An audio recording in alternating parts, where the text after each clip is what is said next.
Monday, if it's happy, or crazy manic Monday. It's been raining here. I think it is raining right now. I don't know. We're watching this guy, the AC, sent us to on a raid, so we're just checking him out. Here, we'll put up his link here. You can go at least check him out. You can at least check him out at this place right here. Always just gotta spread it, you know. Maybe they'll spread it back. You forgot the one in the chamber. Well, there we go. There you go. Yeah, that was somebody, Doc McPherson. Somebody AC pushed us onto. Not pushed us, you know, but sent us to. So you gotta check stuff out like that, right? Gotta check it out sometimes. That's what, you know, people do to find out which way they're gonna go with it. All right, let's get started. Here we go. Started with the news. Oh wait, I forgot. These dudes are like, they've been hounding me for the last 10 minutes. It's like, all right, Dad's doing the show, so we gotta beg for a treat and bother him. And that way, he won't bother us. Or that way they won't bother me for a while. Dude, where'd your good treats go to? When you're fat and you can't get around. Oh, here they are. These are his favorite treats. Actually, they're both favorites. When I have these, he will beg me for treats. When I have his other treats, not so much. Just hold on. Panda gets hers first. Panda. Okay, sit. You were just sitting. There you go. And they'll be happy for like 10 seconds and they'll be right back. Alrighty, right. Oops, hold on 1 second.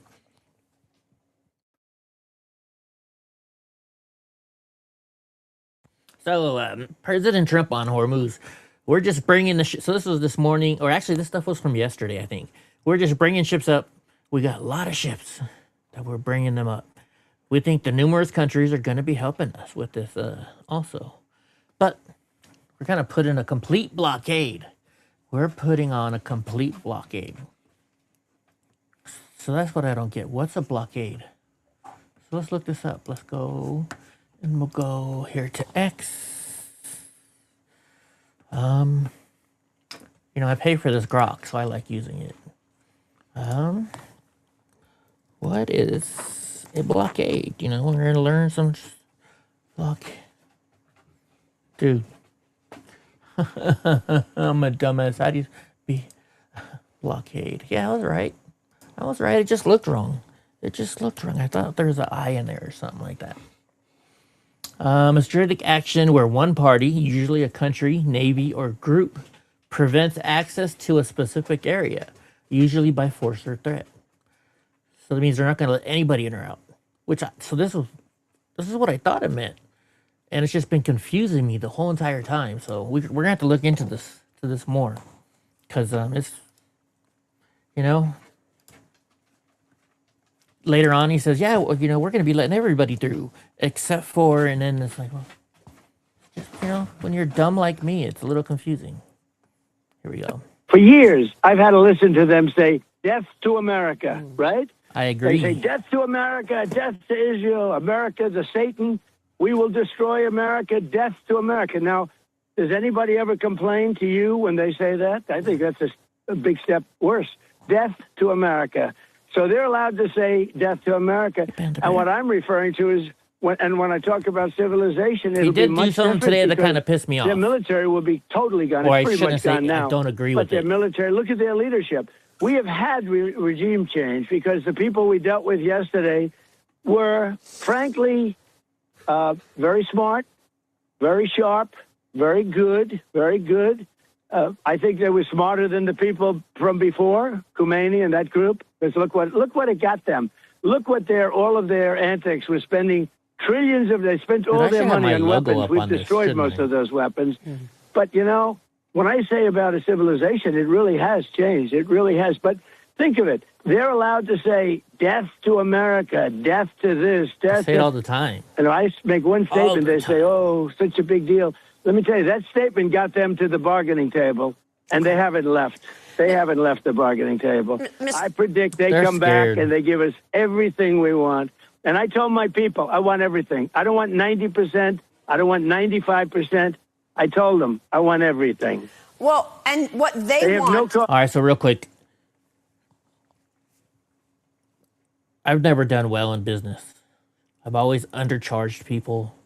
I didn't put in enough effort or enough planning or enough thoughts. So I've never been good at a business. So I don't understand this enough to answer it for you, but I would like to question you guys, and maybe you guys can give some insight. Think about this. We watch like Gas Monkey Garage. What was that show called? Fast and Loud or something like that. You know, you watch that show. And, you know, this guy's selling this amazing car for like 20 grand. That's probably worth $25,000. And he's like, yeah, I'll give you 5 for it. And he ends up getting it for a lot, you know, for half of what the guy wanted to sell it for, you know? That's all made up, folks. It's all made up. And they just work on that, and they work on that, right? So they're doing that to, oh my gosh, what were we just talking about? Sorry, it's been one of those days. And they haven't left. My gosh, I forgot now. They haven't left the bargaining table. table. I predict they come back and they give us everything we want. Oh, okay, yeah, this is what I was trying to get to. So, like, on all of his TV shows, like, well, I'm going to get everything I want. You know, and I'm going to say no until I get everything I want. Well, not everybody can bully people like that. But you see it in all these TV shows. So it's programmed in your head almost, right? You know, oh, no, I got to get everything I want. I got to get everything I want. But don't you think that's kind of been programmed into Americans' heads? You know, I may be a dumb conspiracy theorist, only on certain things, not on a lot. But yeah, well, just think about that. So President Trump, you know, he's been in the news forever. You know, since what, the 80s? Was it the 80s or 90s? You know, he knows what he's doing to get people to watch. So he knows how to say all the right stuff. Although today he did post something that I do not agree with. And I told my people, I want everything. I don't want 90%. I don't want 95%. I told them, I want everything. Well, and what they have want... no cards, Maria. Yep. They have no cards. Their Navy is gone. Their Air Force is gone. Totally gone. Mm-hmm. They have nothing. They have no ships. 158 ships are at the bottom of the sea. Good ones. New. The Soleimani, they had one called the Soleimani. It was taken out by one of our Tiger Sharks, by one of our rapidly moving submarines. It's amazing. Our military is so good. Do you know our military is a 94% approval rating now? Well, Congress has a 14%. The media has a 12%.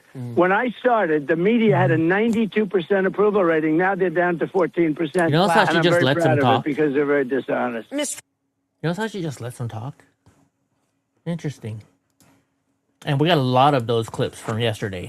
I got a lot of these clips from yesterday because I was going to do a show yesterday and I had dinner with my stepdad and then I was too full to do a show and I just wanted to go nap. So a lot of these will be from yesterday. Hopefully mostly short. So we have the greatest military equipment. We have the greatest people. We have the strongest military in the world by far, and everybody sees it, whether it's Venezuela or what we've done with Iran. And when I read, you know, the fake news talking about how well Iran's doing, they're not doing well at all. They're getting killed. I could take out Iran in one day. So Dude, but you notice how they're talking about Venezuela and the oil, right? You know what he's doing now? He's like, well, you know, Strait of Hormuz is closed, right? Where are you going to get your oil from? You know, you can come over here. You know, you park your rigs out there on the East Coast. You can park it in the Gulf of America. You can park it over there in the Pacific Ocean. Up there near Alaska, too. And yeah, we'll sell you our oil. It's going to be good, clean oil. And we'll sell it to you cheap. but you're gonna have to pay a price. You know, like it got to be just get a guarantee for like so many years or something. You know, you got to wonder. You know, if you want to start thinking conspiracy theorists, you know, you can start thinking like a liberal, and maybe not even a liberal, maybe right in the center. You know, about hey, is Donald Trump? You know, did he do this whole Strait of Hormuz stuff so he can get more people to buy American and Venezuelan oil? You know, is he turning America into a business, which would be good? You know, maybe, you know, because a business is there to make money, not just give it all away. Well, and don't get me started on, you know, giving it away. I don't think we should have grant programs from the federal government. I thought the whole thing of charitable organizations was to be where, well, instead of putting it in the government's hands who like to overspend on everything, let's put it in a nonprofit organization. And we'll let them, you know, deal with it. It'll go straight, you know, there'll be less money going out of people's hands. Oh, but no. Not in this world, because then they say, okay, well, you know, you talk to the, you know, you get the rich donations, and they're like, well, I'll give you a donation, but you know, you got to give me, you know, the tax break for this, and you know, I want you to do this little thing over here for this. You got to make sure everybody votes for this person. You know, they do that stuff. That could be done too. So we have the greatest military equipment. We have the greatest people. We already heard that one, huh? We finished that one. We'll start over. I talk too much sometimes. All right, President Trump on Hormuz. We're not letting Iran make money off of selling oil to people that they like and not people that they don't like, or whatever it is. And because you know what he's going to do in about 2-3 days, we're going to end up controlling that place, and we're going to be the one taking in the taxes or tariffs, or, you know, the toll fee. That's what they're calling it, right? A toll fee. Oh my goodness. Don't you like that? You pay for roads and stuff through your gas buys. And, oh no. You got to pay tolls sometimes too, because somebody was able to buy that property. They were able to buy that property, right? I think we watched this one already. You know, there's always kickbacks everywhere for big business, right? There's a saying, it's something like nobody becomes rich without doing something wrong. Why do I keep? Oh, this is different audio. Okay, here we go. One of the great beauties of the world. They fired 101 missiles out of 100. These things are going more than 2,000 miles an hour. And out of 101 missiles, 101 were shot down like nothing and are now at the bottom of the sea, the remnants of them. Think of it, 101 missiles shot in a short period of time. All 101 were knocked out. So we have the greatest military equipment. We have the greatest people. We have the strongest military in the world by far, and everybody sees it, whether it's Venezuela or what we've done with Iran. And when I read, you know, the fake news talking about how well Iran's doing, they're not doing well at all. They're getting killed. I could take out Iran in one day. I could take down in 1 hour. I could have their entire energy, everything, every one of their plants, their electric generating plants, which is a big deal. And I hate to do it, because if I do it, it takes you 10 years to rebuild. They'll never be able to rebuild it. And the other thing... Dude, you know, every time when he starts talking like this, you know, just when I'm on a relaxed kind of day, it just sounds like, man, you know, he's like the high school president saying, yeah, I'm going to make sure all the sodas are $0.25 instead of 50 cents. And every Friday we get to wear free dress day, you know, and, you know, just, you're not going to have to come to school second period anymore so you can sleep in, you know, kind of stuff. You take out of the bridges. I took out one just to show them. Just sounds like it sometimes. He's a showman, right? They went public with a statement that wasn't true. They admitted it. I say, I'm going to take out a bridge. And I took out a bridge. And that was the end of that. Now they've been really behaving quite well. But in one half of a day, they wouldn't have one bridge standing. They wouldn't have one electric generating plant standing. And they're back in the Stone Ages. I'd rather not do that. But I do believe they're going to come to the table on this, because Nobody can be so stupid as to say that we want to have nuclear weapons and they have no cards. They have no cards whatsoever. No cards whatsoever. They don't have any of those darn cards. I'm telling you. You know? I gotta say, I am a little underwhelmed by how we haven't just taken the whole thing down just yet. I'm surprised it's taking them so long. I'll tell you, it was a good meeting yesterday, really a good meeting, except for one problem, and it's 95%. They want to have nuclear weapons. It's not going to happen. And this is a key. My inclination is to have a few, and I will tell you, it was a good. Dude, I need a sound button closer because everybody's audio is so different. President Trump says we're very disappointed with NATO. Oh, here we go. My inclination is to have a few, and I will tell you, it was a good meeting yesterday, really a good meeting, except for one problem, and it's 95%. They want to have nuclear. Dum, dum, dum. All right, news reports that China is preparing to ship weapons to Iran.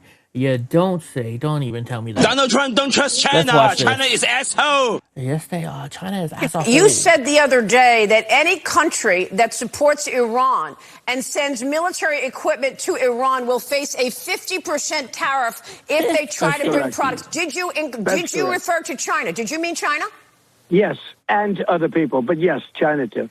Okay. If we find that China, because I hear news reports, so a news report doesn't mean much to me because they're so fake, but I hear news reports about China giving the shoulder missiles, what's called a shoulder missile, anti-aircraft missile. I doubt they would do that because I have a relationship and I think they wouldn't do that, but maybe they did a little bit at the beginning, but I don't think they would anymore. No, but if we catch them doing that, they get a 50% tariff, which is a staggering.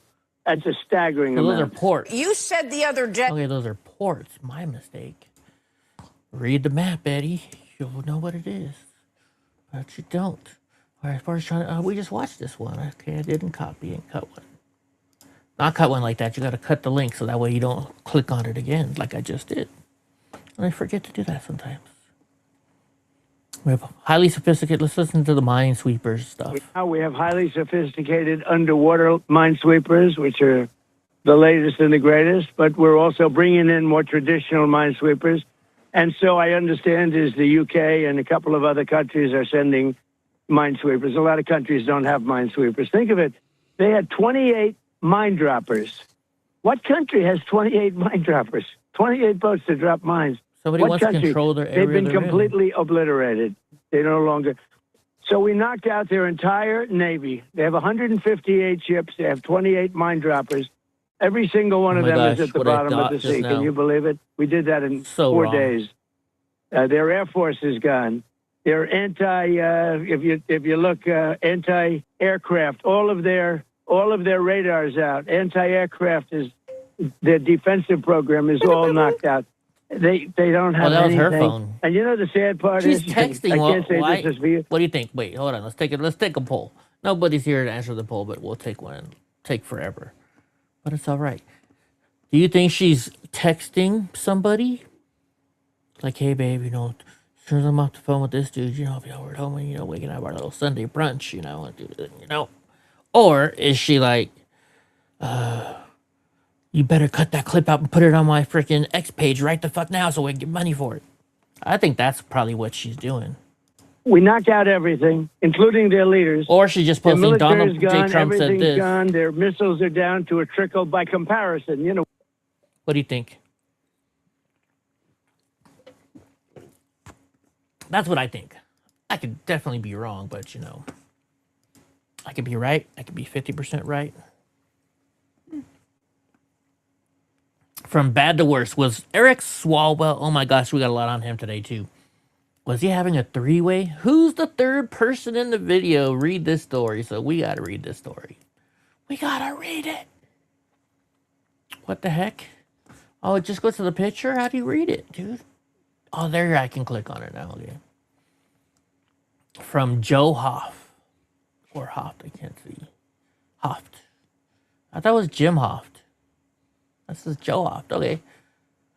All right, perfect. On Saturday, TGP released a video of Representative Eric Swalwell with an alleged sex worker. Today, there's more. California Congressman Eric Swalwell is a Trump hater. Yes, he is. He lies with impunity, especially about President Trump. Oh, you got that right. He was part of Russia collusion witch hunt, or he was part of the Russia collusion witch hunt. Was on at least one of the bogus impeachment efforts against President Trump. One of the biggest, yeah. Most bogus. Swalwell was involved with the Chinese woman by the name of Fang Fang. Good old Fang Fang, right? This was making the news around in 2020. It said the Chinese national name Fang Fang, a.k.a. Christine Fang. Wonder why they call her Fang Fang. Like, is that like, oh my gosh, what movie is it? I never watched the end of this movie. Full Metal Jacket, yeah, that one. Targeted politicians in California between 2011 and 2015 at the direction of China's internal spy agency. And even had intimate relationships with two Midwestern mayors, according to Axios. Uh-oh. Fang was a bundler for Eric Swalwell and other Democrats candidates, but it's also believed the Chinese spy and the honeypot had an intimate relationship with Swalwell. To date, Swalwell, who sits on the House Intelligence Committee and has access to highly classified information, has not yet answered questions about his relationship with Fang Fang. Good old Fang Fang. Me love you a long time. And yet another... I gotta download that sound. And yet another devastating blow... No, that wouldn't be funny, would it? That'd be wrong. Blow to a already imploding campaign of the far-left California Representative Eric Swalwell. American former pharmaceutical executive. Why do you got to say American form? Why don't you just say former pharmaceutical executive? I don't get it. There's a reason to this. What is it, though? And hedge fund manager dubbed Pharma Bro. Pharma Bro. You got to get that, bro. It's the Pharma Bro. Martin Shrek. Wait. Shkreli? No. Which one's Shkreli? Or which one of them? I don't care. Who cares? Has obtained explosive video footage showing the married Democrat congressman getting intimate with a mystery woman who is clearly not his wife. The video captures Swalwell in a compromising situation that, well, you know, directly contradicts the image the sleazebag Democrat has tried to project. He's done that all while running for California governor. Shkreli publicly reached out to Swalwell's campaign on X, you know. We're not going to mention the old name. Saturday, stating that, well, he'd received the video and was giving them a chance to give him a comment before releasing it out to the world. He said, I need to speak to someone from Eric Swalwell campaign. I received a video of him being intimate, him being Eric Swalwell, with a woman who does not appear to be his wife, and would like a comment before posting. He should have tagged his wife. He should, you know, that would be even worse to tag the wife. Oh, yeah. It says the video is a very short clip that shows Swalwell grab a woman by the face and kiss her. But what can also be seen in the video is another person in the clip, and it's a dude. It's a dude. Someone is sitting on the bed on the opposite side of Swalwell on the bed. Who is it, right? Appears to be a man, but it's not clear because all you see are jeans and a shoe that look like a man's shoe. Also, the person in the jeans is holding the phone. Come on, somebody knows that person. Dude, all you gotta do is like a facial recognition. You'll find it in seconds. Go do it. I bet you if you even did it on that word Goopy says you don't use, don't Google nothing. Well, Google this. Here's some comments in that Twitter X post. Just say X. Who's Eric Swalwell's wife? I confirmed this was not the case before posting. What to know about Brittany Watts after his apology for mistakes? Who kisses a prostitute? Who's the... Who kisses... They're like, who kisses a prostitute? Like, not like... Who buys a prostitute, right? What? You know... I used to... You know, I tried to own a plumbing... I tried to start a plumbing company. I mean, I started a plumbing company. It didn't go very well. You know, but I used to work on hotels, so I knew a lot about hotels, so... I tried to get all the local hotels to just hire me, you know, on the cheapest, you know, I know I was way too cheap, actually. But anyways, so I worked on those streets where those women worked. And, you know, it's 110 degrees outside. And they're out there walking around. And there's some guy's like, yeah, I want to be the 10th guy to sleep with this woman today. And I'll pay her a whole bunch of money to do it. Like, who does that? Who does that? Anyways, how do you make it? There we go. So in total, at least 4 people were involved in the clip. Do they show the clip? They don't show the clip on here, do they? Well, if you've seen a clip, you guys have seen a clip. It'll show up. It'll show up in some other news from tonight. I'm sure. I'm sure. No te preocupas. Don't even worry about it, bro. I'm in a bro mode today. Did I not hit enter? I thought I hit it. Enter. Enter. Enter. Enter. Enter. Here we go. What's this one about? Michael Savage. What happened? Did they remove the link or something like that? Maxine Disser says white milk in schools is white supremacy. No way. Are you kidding me? You can't make... I mean, come on. Oh, my goodness. Wow. Jeez Louise. I guess white cars are racist. Rice is racist. You can't have rice anymore, kids. It's racist. Yeah, you know, you can't have anything white, kids. No, nothing white. No vanilla pudding. Yeah, you like vanilla pudding? Well, too bad. Too bad. Oh, man. If you like vanilla ice cream, oh, yeah, you're out, too.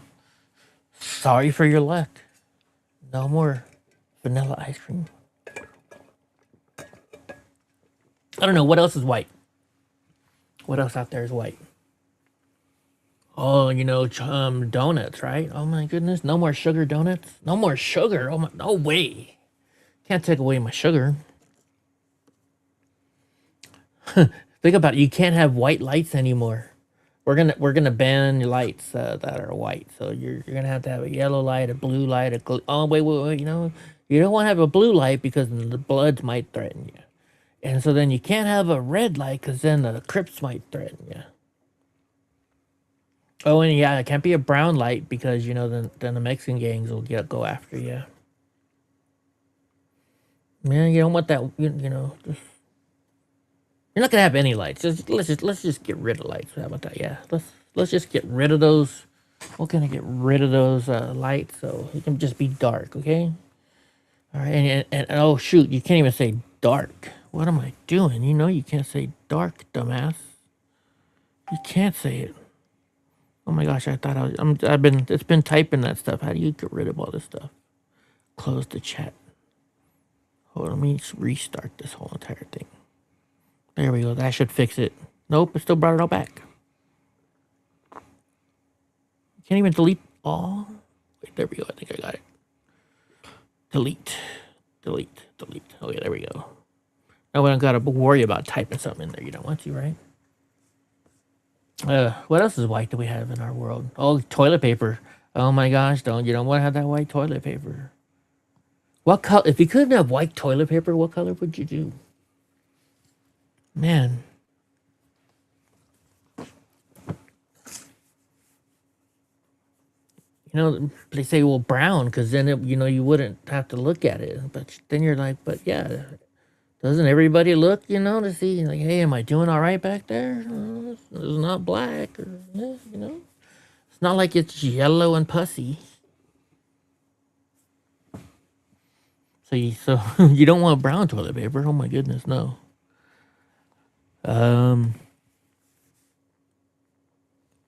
Dude, I put in a gallon of... dogs are drinking a lot of water today. Oh, it's raining outside. That's why. They didn't go outside much. All right, let's move on. I took that way too far. I'm starting to turn into Steven Crowder doing that. Took a joke that wasn't even funny 100 times too far. No, I'm not hating on Steven Crowder. So don't get all pissy at me. All right, here we go. The strait is critical for Japan. if they get about 93% of their oil through it. Oh, I thought, well, how did I add an if in there? It says they get about 93% of their oil through it. South Korea gets roughly 45% of their oil too. Yet these countries haven't really helped us. So we have about 45,000 U.S. troops in Japan and about 50,000 in South Korea. We guard them and protect them. So what are you trying to say? Help We're going to from take them NATO. out? They have oil. People in other countries are getting hurt. Are we taking their oil away from them? One of the things that most amazes me, though, the Strait is for Japan, where they get 93% of their oil. You know that, Japan. South Korea gets 45% of its oil. These people haven't helped us. I say, are you guys going to help? And, you know, we have 45,000 soldiers and 50,000, respectively, at those two places. 45 and 50,000 soldiers. We guard them and protect them. And when we want a little help, they don't help us. And when we wanted help from NATO, they don't help us. And we paid, I don't know if you saw, almost $1 trillion toward NATO in a very short period of time. I still don't get that. Does anybody else get that? Other countries are getting hurt. One of the things that most amazes me, though, the Strait is for Japan, where they get 93% of their oil. You know that, Japan. South Korea gets 45% of its oil. These people haven't helped us. I say, are you guys going to help? And, you know, we have 45,000 soldiers and 50,000, respectively, at those two places. 45 and 50,000 soldiers. We guard them and protect them. And when we want a little help, they don't help us. And when we wanted help from NATO, they don't help us. And we paid, I don't know if you saw, almost $1 trillion toward NATO in a very short period of time. Have oil. People in other countries are getting hurt. $1 trillion. I mean, does that not just disgust you?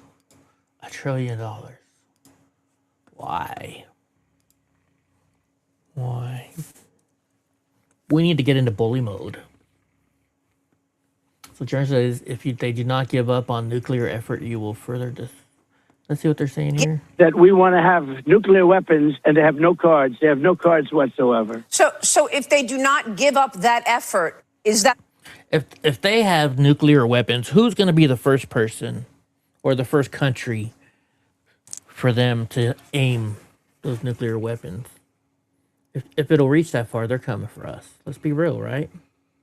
Well, let's just be honest. And then you think, well, okay, you know, a lot of people are saying, well, President Trump should just nuke them. No. No. Can you imagine the door that's going to open up? What's up, Gavin? Can you imagine that's what door? If so, we shoot off nuclear weapons into Iran. You know what? That's just going to open a floodgate. Next thing you know, everybody's going to think, well, hey, you know what? I guess, you know, they're using nuclear weapons. Well, I guess we get to use some nuclear weapons. I don't know. Maybe for those of us that don't care about life anymore, it might be, you know, great. You know, hey, we're out of here. Thank you. What's up, God? How's it going? I don't know. The plan, will you further destruct Iran? Yeah, I will. If they don't give that plan up, yeah. America. That we want to have... That's right, because we're in America, yo. The heck was... Oh, my stepdad must be doing something outside. Wait, is this a video? Nope. The United States Navy has started clearing mines from the Strait of Hormuz, and the situation is messier than anyone is letting on, really. Iran laid mines haphazardly in the opening hours of the war using small boats, and U.S. officials believe that Iran itself has lost track of where some of them ended up. I just don't think they just throw them out there. Just, hey, let's throw one here. And, you know, just throw one over there. Yeah. Yeah, just right there. Yeah. We don't got to write this stuff down because, you know, we're never going to let them through. Right? We still care about life. Hold off on those nukes. That's what Gavin says. Go, Gavin. Go, Gavin, buddy. So nobody has a complete map of what's in the water.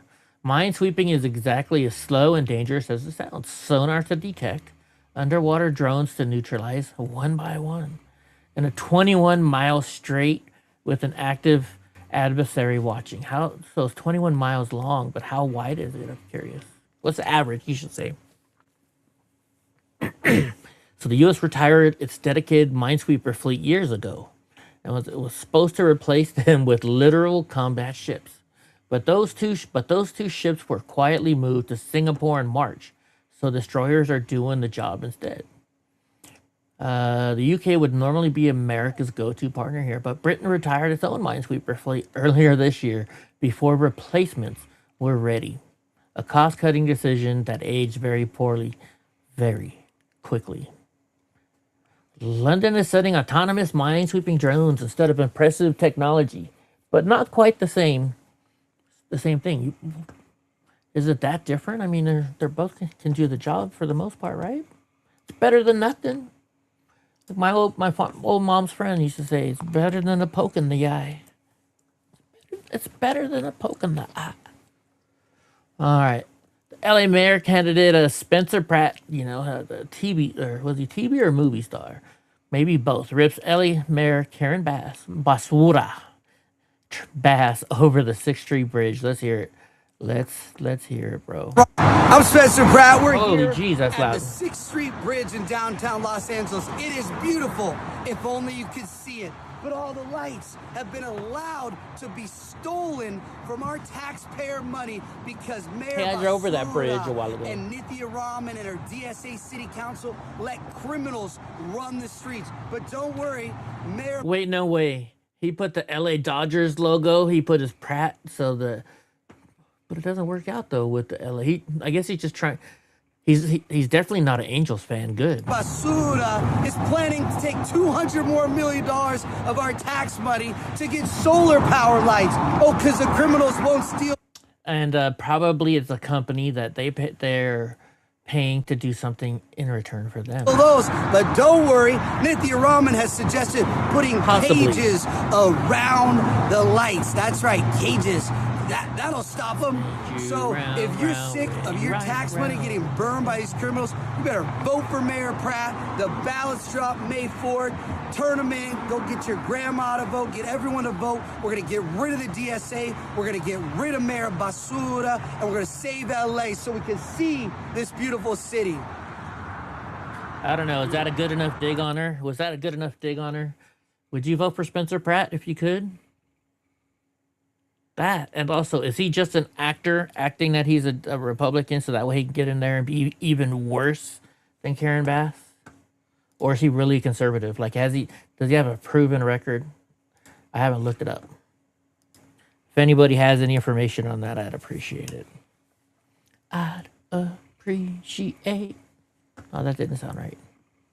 That didn't sound right. Gavin says he's a douche.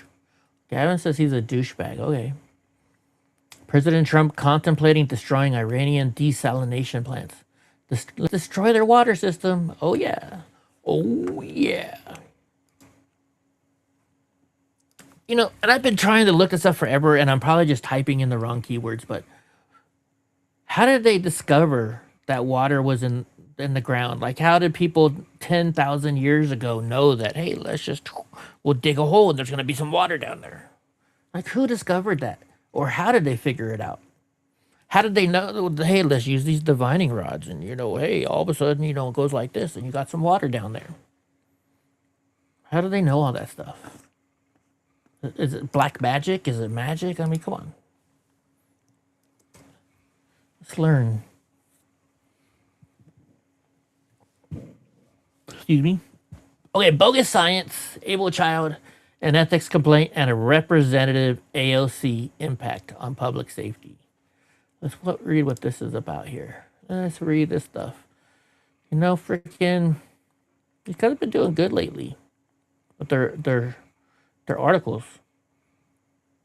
So it says Representative AOC, a Democrat from New York, also known as Alexandria Ocasio-Cortez, or my favorite big booty Latina, was it Alex Stein?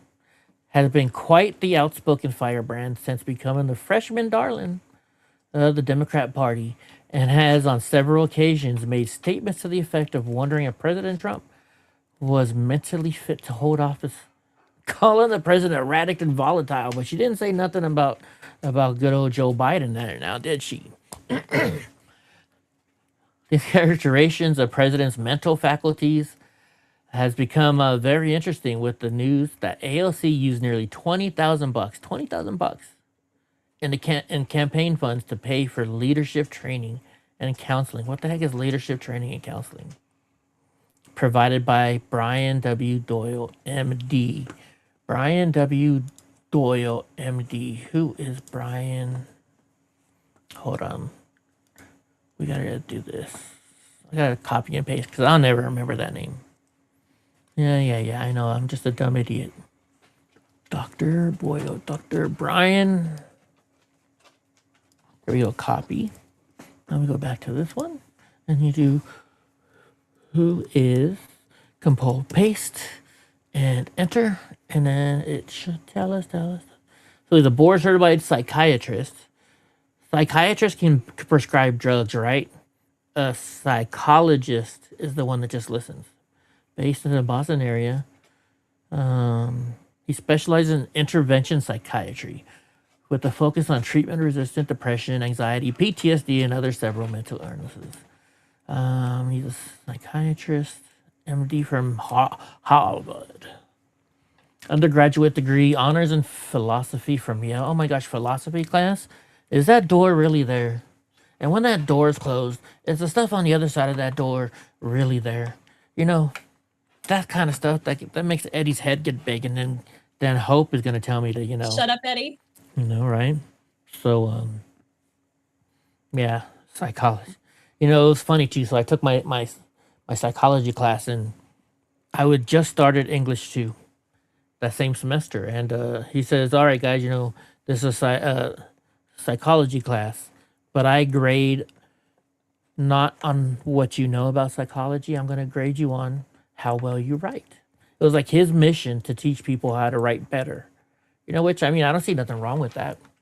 And it was funny. This dude reminded me of, there's a Seinfeld character where the one chick's boyfriend had a woman's voice.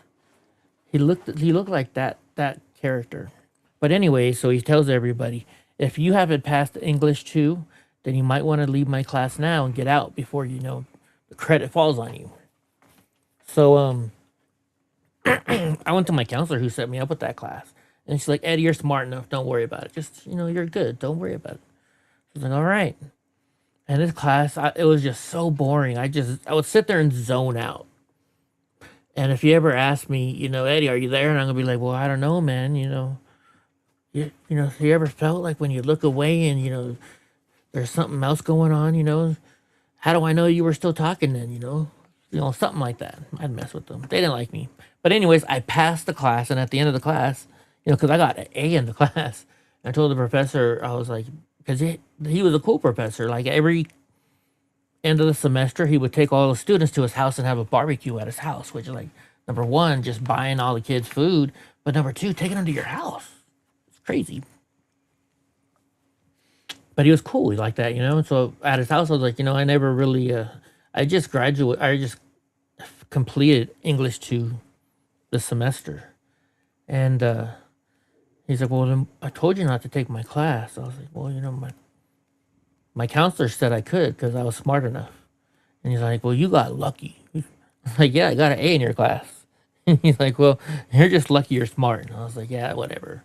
I can hear Hope saying, Eddie, shut up, Eddie. Don't let his head get bigger. All right, so he's known for expertise in ketamine therapy. What is up with this ketamine therapy? What is ketamine therapy? Like I said, we're getting to the truth. Ketamine therapy. You find that questionable behavior from a professor taking you to his house?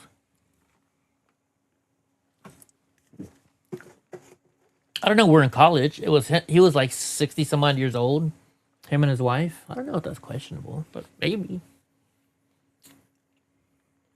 It's cat tranquilizers. Cat tranquilizers.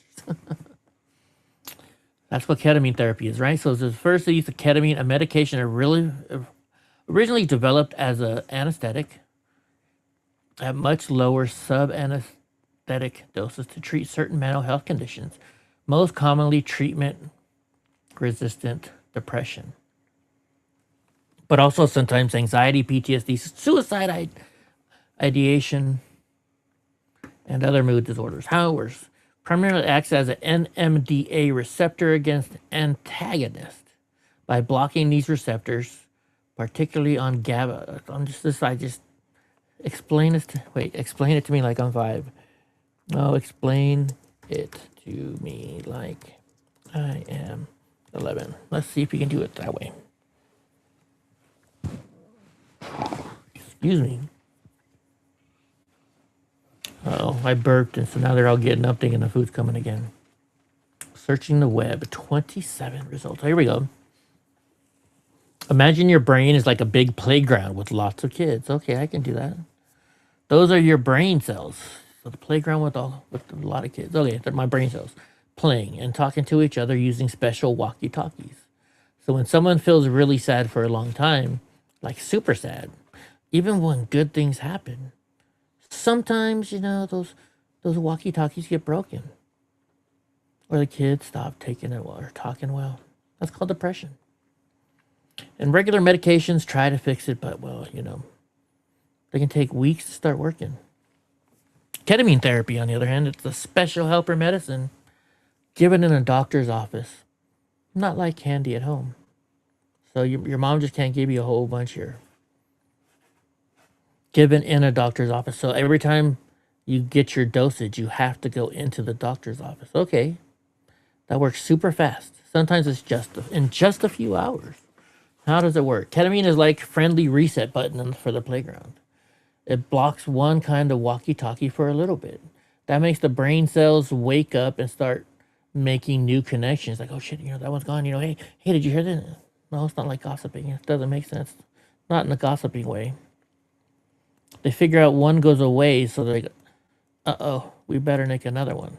Like building brand new slides and swings. So basically, something broke, and so we're just going to put up a new one. Is that what they're saying here? So it says there are 2 main ways doctors give it. A gentle IV drip, like a slow drink through a tiny tube in your arm. This is regular ketamine. Or a nasal spray called Spravato. You spray it in your nose like medicine for a stuffy nose, but only at the doctor's office. During the treatment, you sit in a comfy chair. You might feel a bit floaty or dreamy for a while, like being in a gentle video game. But a doctor and a nurse watch you the whole time to keep you safe. After you rest, and then you go. After you rest, and then after you rest, you can go home? Shouldn't say that. So who gets it? Only kids or grown-ups who have tried other sadness medicine. Okay, I'm wondering, I'm like, why? I told it to tell it to me like I was an 11-year-old. Okay, tried other sadness medicines, and they didn't help enough. It's not the first thing doctors try. It's for when the sadness is really stubborn. So you should know that it's done in a real doctor's office with grown-ups watching, never by yourself. It can help sad or worried feelings go away much quicker than regular pills. And like any medicine, it can have side effects. Well, yeah, what are all the side effects? Anyway, so that's what we're learning as we're going, right? So anyways, back and forth is just to do with AOC, right? Yeah, AOC something. So after the January 6th protests at the U.S. Capitol, AOC said that she was in therapy to deal with the trauma she experienced. The congresswoman said, oh yeah, I'm doing therapy, but also I've just slowed down. Given these statements about AOC's deteriorating mental health, some have concluded that the payments to Dr. Boyle may have been for personal mental health services. Probably, right? I mean, a good, smart person can consider it. The National Legal and Policy Center, NLPC, has filed an ethics complaint with not only the Federal Election Commission, but also the Office of Congressional Conduct, the United States House of Representatives, for allegedly violating the rules prohibiting the expenditure of campaign contributions for personal use. The NLPC further alleges that AOC used campaign funds for personal psychiatric services for herself or her staff. So you can't, I would have thought you could do that. It's like a business could do that for their employees. It cannot be ignored that AOC has not publicly responded to the ethics complaint, nor has the junior member of the New York congressional delegation denied the allegations. So think about this. They're the people that normally push for that kinds of stuff. Hey, we think every business should pay for their employee to go to therapy once or twice a week. So yeah, we're gonna make a bill for that. Yeah. And all the young kids are like, yeah, I always feel so sad, so I gotta do that. I can see it. So beyond that, the information that Boyle provides in a YouTube video on Stella Mental Health website, Boyle's place of business is in Boston. Surprisingly inaccurate and typical of psychiatrists still clinging to unproven, dangerous psychiatric jargon, leading one to conclude the doctor's expertise is questionable. Oh my gosh, what was that? They made it. I thought they're gonna have a whole bunch of seasons, but they didn't have it. What is it about? Nurse Cratchit or Nurse something. Nurse Ratchet. That's it. Nurse Ratchet. Good movie or good show, whatever. However it went. So I guess they adjust your chemical balance. There's no way to adjust chemical balances in the brain, as there is no test available that measures brain chemicals, making it impossible to know. Can't you measure the electronic sparks? You know, maybe it means like 1010, or maybe there's like quantum physics now that says, never mind. I don't know nothing about it, so I'm going to shut up about that stuff.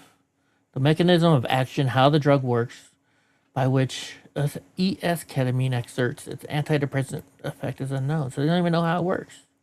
It probably just makes them high, which then makes everybody want to try it. It's going to become some addictive thing.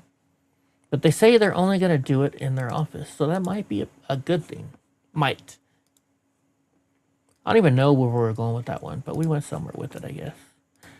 If you think it's a stupid article, then hit the thumbs up button.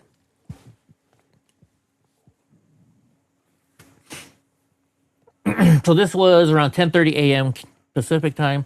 Senior Israeli security official says Israel is prepared to resume conflict with Iran and is awaiting a decision from the Trump administration, according to KAN News. I don't know who the heck KAN News is, but let's hope they're right. I guess we should have looked that up, huh? Let's do it. Nope. Okay, this way. Who is KAN News? I think I messed up over here, didn't I? What am I pasting? Nope, I didn't mess up. Okay, good. We'll do this. And then, okay, so KN News, it's Israel's public broadcaster, officially known as the Israeli Public Broadcasting Corporation. Is one operation on Israel's major news outlets, providing content across TV, radio, blah, blah, blah. Launch what it covers, Israel stuff, flag stuff. Is it, let's see, is it like, is it propaganda?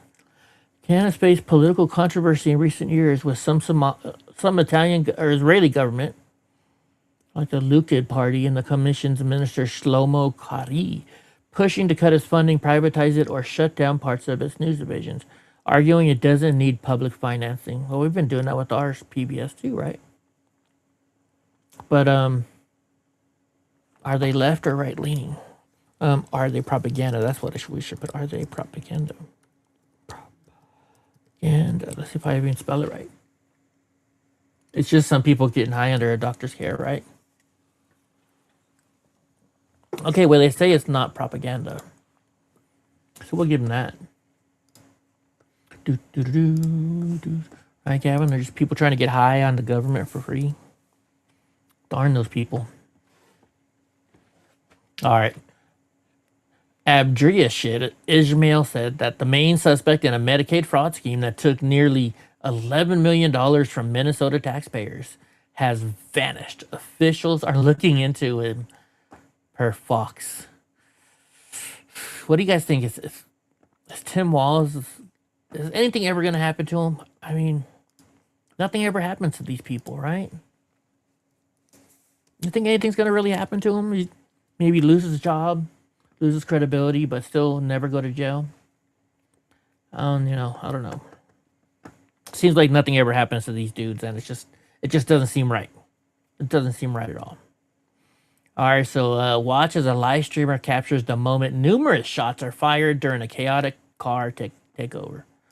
And I think I said it was in Oakland, right? No, L.A. Okay, L.A. Let's watch it.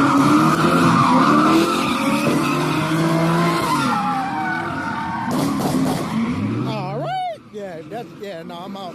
He's like, I'm gone, bro. I'm going home. Were they shooting in the air? Or? Get down. Go. Oh, fuck. I'd be laying in the rose bush. Shit. What the fuck? I can't run fast, so I'd be laying in the rose bush. Oh, shit. Wow. It's insane, you know, but these kids or adults or whoever they are, they get away with this stuff, man. Okay, so a husband of an influencer threatens a lawsuit against Eric Swalwell, claims he once sent his wife unsolicited nudes and showed up at her home. Oh, wow. Adam Parkomenko's wife, Ali Samarco, I'm guessing, says Swalwell would go on runs in her neighborhood and tell her to come down. Why don't you come on downstairs, baby? Come on. It's all right. Why don't you come on downstairs? She also said Swalwell would send her inappropriate messages and photos on Snapchat. Hey, what is this dot on the end of my penis? Can you please tell me? Can you? Is that supposed to be there? No. What's this white stuff on my stomach? Is that's you know? Ugh. But if Eric Swalwell or his attorney makes a single statement that disparages my wife, I will be filing a lawsuit against him. I've already made clear that if he believes anything I've said is untrue, he should sue immediately. Wow. Do you think that's saying, you know, hey, we're totally telling the truth, you know, we have proof? Or is that a way to say, hey, you know what, you know, they're trying to cover their ass? The California, I'm not even going to say what Gavin just said, but you guys can read what Gavin said over there. Y'all can read it. I ain't saying it. Wait, let's play the videos. Is this just the one where he's like, I'm sorry I did it? A lot has been said about me today through anonymous. Yeah, we watched that the other day already. We watched that stuff the other day. Dude, they're both standing at the door. I think they want to go to the bathroom. Next time I have a long video, I'll let you guys out. Department of Homeland Security has started spraying rioters outside the ICE facility in Portland with water hoses. Oh, this should be good. Oh, and it's long enough. Let's give the other one go outside.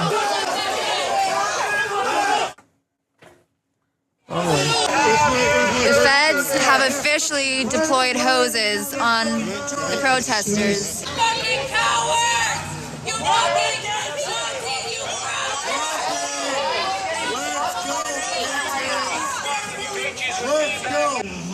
Seth Sinclair. Lotion on your hands, put some lotion on your face. At this point, you need fucking Botox, and it looks like they already fucked up.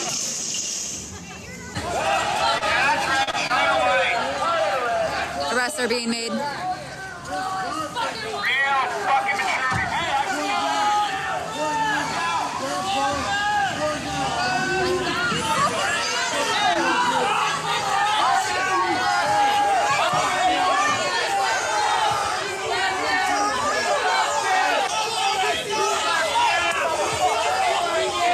Arrest them bitches.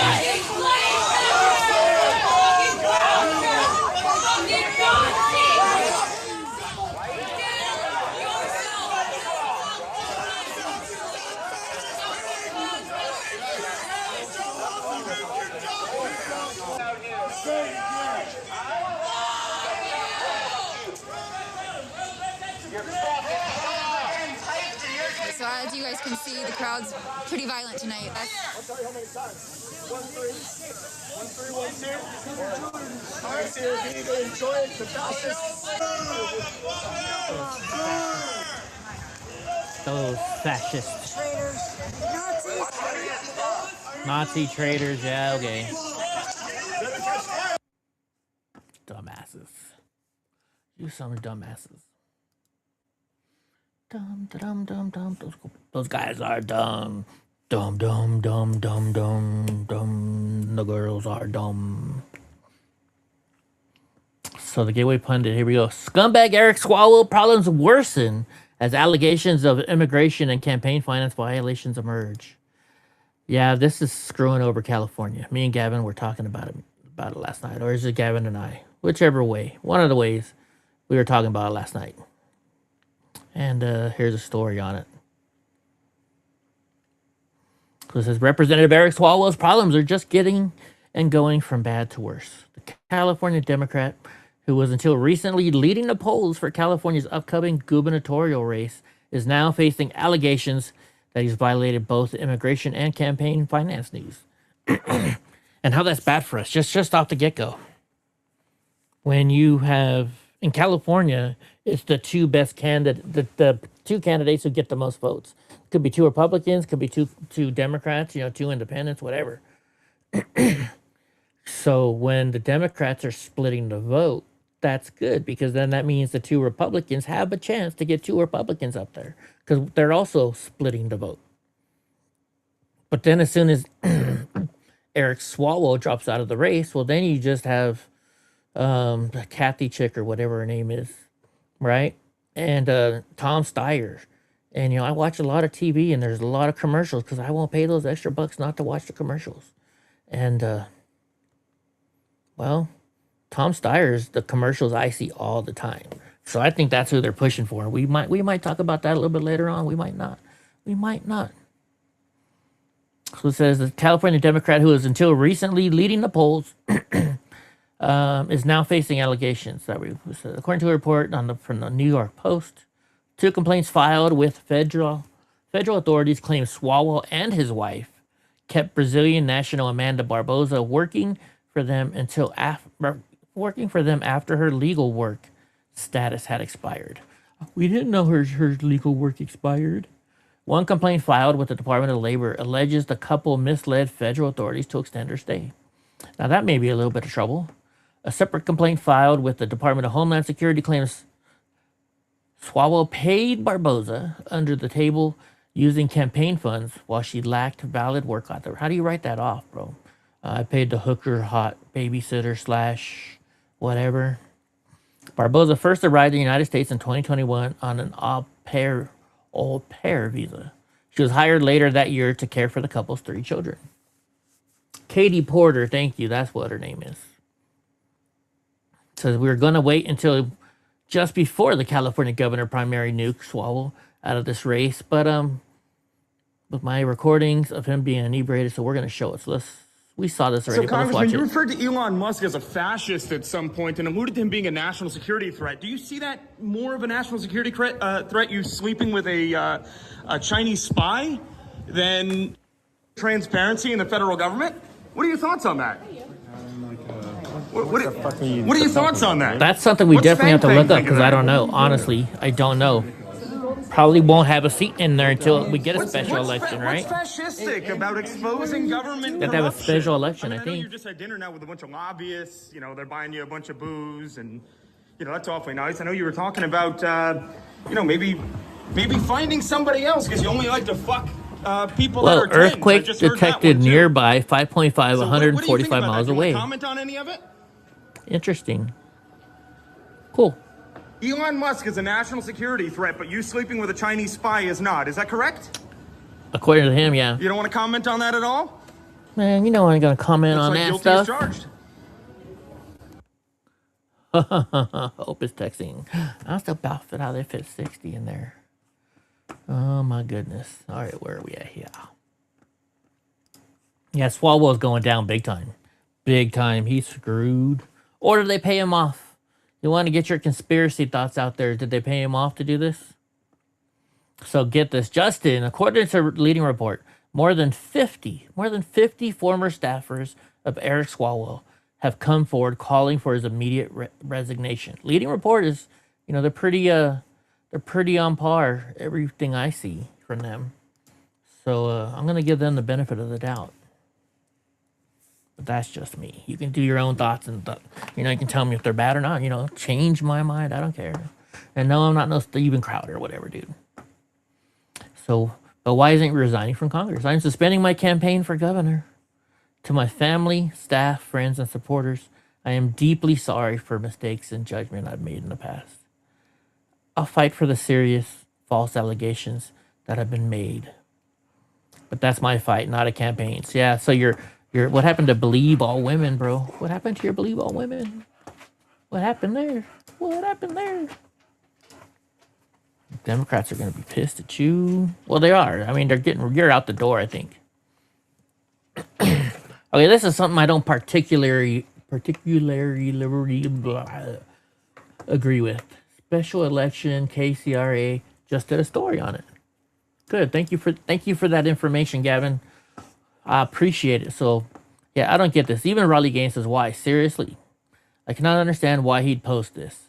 Is he looking for a response? Does he actually think this? Either way, two things are true.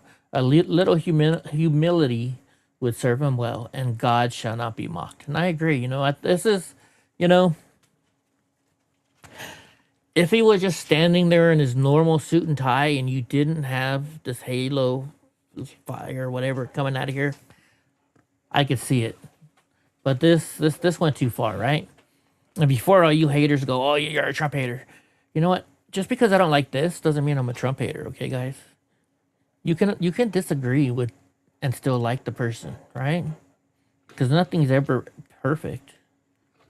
I don't think even a perfect circle can even be achieved. I could be wrong, but I don't think you can. Hold on. You know what? Let's ask X. Can a perfect circle ever be achieved? It's going to say, yeah, we've been doing it for years. This is a bubble. It's always perfect. No, a perfect circle cannot ever be achieved in the physical world. Here's why. What perfect circle actually means. A perfect circle is a mathematical ideal. Every point on the boundary is exactly the same distance, the radius from the center. It has zero width to the line, infinitely thin. It is perfectly smooth with no imperfections, no atoms, no quantum fluctuations. This only exists in pure mathematics and in our minds, or in software that models it abstractly. So like, you know, faking it, just guessing, I guess. It's guessing, but with a lot of knowledge. So pi is irrational and transcendental, which is part of what makes the concept so elegant. Elegant. You can hold on, dude. We're almost done. Even in theory, the physical universe prevents a perfect circle. Atomic nature of matter, everything is made of atoms, roughly 0.1 to 0.5 nanometers in size. Any circle you draw, cut, or 3D print will have a jagged edge at the atomic scale. You can't have a continuous, infinitely smooth curve with discrete particles. Quantum mechanics at very small scales, the Heisenberg uncertainty principle and quantum fluctuations mean positions aren't perfectly defined. So it's a lot of blah blah. So no, you can't have a perfect circle. Okay, good. So anyways, yeah, you know what? If you're okay with this, that's fine with me. But for me, I'm not a big fan of this. You know, we know he thinks he is God, you know, but posting it, that's a little different, you know, in my opinion. I just didn't think it was right. Look at this. So they caught these people on a Haitian street market in Dominican Republic. We noticed a bag of rice from USAID. Watch this. Look at that, USAID. Wait. Freaking spammers. Dang spammers. Play. ¿A cuánto? See, look, there's more. There's two of them, actually. They look about the same. ¿Eso qué es? Sí, ¿a cuánto? 100 pesos a pound. Dominican Republic, how much is 100 pesos a pound?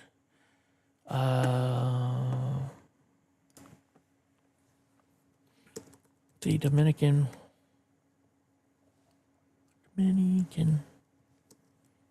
Republic. A lady is selling rice for 100 pesos per pound. How much is that? How much is that in American dollars? American dollars. And what? How many pounds? How many pounds are in the average USAID bags of rice? Bags of rice. Let's see what it says. 100 DOP per pound of rice converts roughly to $1.67 per pound. Is that what their pesos are called? This is a street of informal selling price. Supermarket rice in the Dominican Republic often runs lower per pound when bought in larger quantities. USAID rice is typically packaged in 50 kilogram bags, so 110 pounds. So they're making about $200 off a pound of bag that they got for free. What's up, Hope? Oh, Hope just gave us something. Hope gave us something, and I missed it. Oh, you're over there in YouTube land. That's why I'm missing. Okay, let me see if I can copy it from here. Copy, comment. Let's see if we can make this work. Paste. Oh, maybe it worked. Wait, is that what you sent me? Hold on, let me see. Carson City, Virginia. No, that's not what you sent me. Copy, comment. That was the last story I just did. Paste. It doesn't work. It doesn't work. Dude, I'm trying to figure out how I can copy it. Hope I can't. Oh, is that the earthquake in Carson City? Oh, okay, I see. That what I think Hope's behind us. I think Hope is behind us. Hope is like Goofy and she's catching up. Cut, baby, cut, baby, cut, baby, cut. Paste.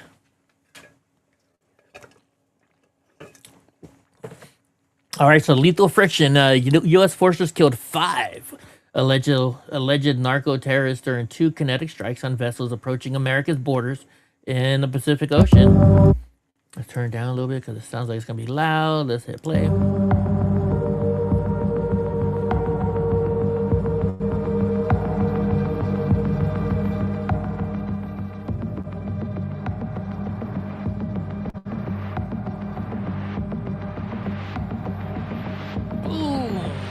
Holy jeez. You guys have any thoughts? You know, I mean, we're doing this, right? But on this day, something's going to happen. And it's kind of funny how they showed this in the morning, or 4:08 a.m. my time, this in the morning. And something happened later on today. You'll see. You'll probably be able to pick up on what I'm talking about here. 5 additional earthquakes since the initial one. Earthquakes. Kevin says that was probably a 50-pound bag. It said it was 110 pounds. I don't know. Maybe rice is getting fat. Maybe rice is getting fat. Get this. Bandmate backlash. Bruce Springsteen's former drummer, Vinny Lopez, is pushing back on the rockers' political attacks against President Trump during his latest concert tour.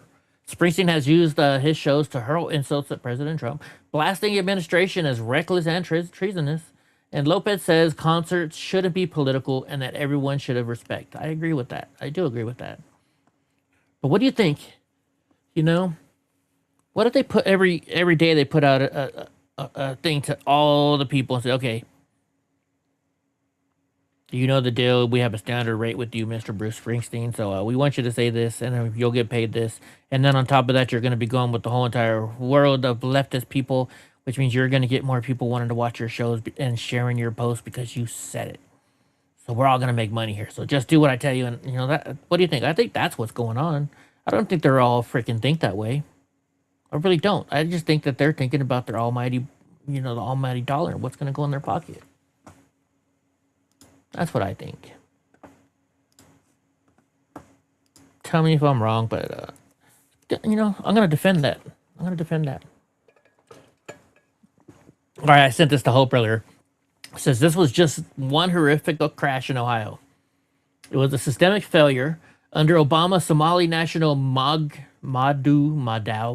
Nyong was naturalized, and Congress is still letting untrained, unqualified truck drivers kill Americans on our own roads, which is happening all the time, guys. I mean, it's really getting crazy. So it says driver of the semi-truck Madau F. Nyom, 50 of Columbus, was taken into custody following the crash. I saw on another post it said, we don't know where he's from, but he's wearing a freaking what do you call the freaking cones? Why can't I think of the name now? Oh my gosh, you know what I'm talking about. The wrap on top of a Muslim person's head. Or I guess Indians too, huh? Or maybe not, I don't know. All right, Breonna Taylor, I don't know, started decorating rooms to help soldiers in their mental health. I started turning spaces like this into something that actually feels peaceful and safe. This is pretty awesome. I haven't seen the video in total, but something that check out Homegirl and what she does for veterans. I love this. But this is real. I love this. Sad I have to doubt it. I started decorating rooms to help soldiers with their mental health because honestly, these rooms don't feel like home at all. And I know how much your environment can affect your mental health. Yep. So I started turning spaces like this into something that actually feels peaceful and safe. Nice. People don't realize how something so simple as decorating your room could really help improve your mental health. And a lot of soldiers struggle mentally. Is she maybe trying to become somebody famous though? By doing so I'm on a mission to help as many people as I can to help improve their space. Pretty nice looking. Sometimes a small change like this can make a big difference. Yeah. Okay, son, Taylor. Oh, this is hard. This is hard. It's so nice. I appreciate you. That's pretty cool. If this woman really does all this stuff, that's awesome. Go check her out. I mean, shoot, go donate if she's really helping all these people, you know, and not taking 95% of the money. But yeah, go check them out. Her out. Dana Fauci breaking. China lowers all flags to half staff after Eric Swalwell suspends campaign to be governor of California. Okay, now that's funny. That's freaking funny. Oh, the door is open. Why am I wondering? Why am I trying to think I gotta let the dang dogs out? The door's open. All right, fed up voter destroys far left Rocana over California's criminal border policies. I feel that I'm likely to be harmed by Democrat policies. Oh, let's watch this, or read this, I should say. So I'm guessing this is a young lady. She says a far left California Democrat Rocana got absolutely torched in a live, unscripted showdown on Jubilee's media-surrounded series. Oh, Jubilee. Where one fed up voter shredded his selective outrage over Epstein files and exposed the deadly hypocrisy of Democrat open border policies that have, well, unleashed thousands of criminal aliens onto California streets. He was a co-author of the bipartisan Epstein Files Transparency Act, which never went through. Along with Massey, showed up to debate 20 citizen critics about elite sex trafficking and accountability for ultra-wealthy. But the conversation took a steep, reality-based turn when an everyday American marrying a sharp black woman. Why they gotta put, she's just a sharp woman. Fed up with the two-tier system, called him out on a real threat to children and families, the radical Democrat policy counter, and as Patty has championed for years. Come on, just show me the video. Where's the video? Will it work? There we go.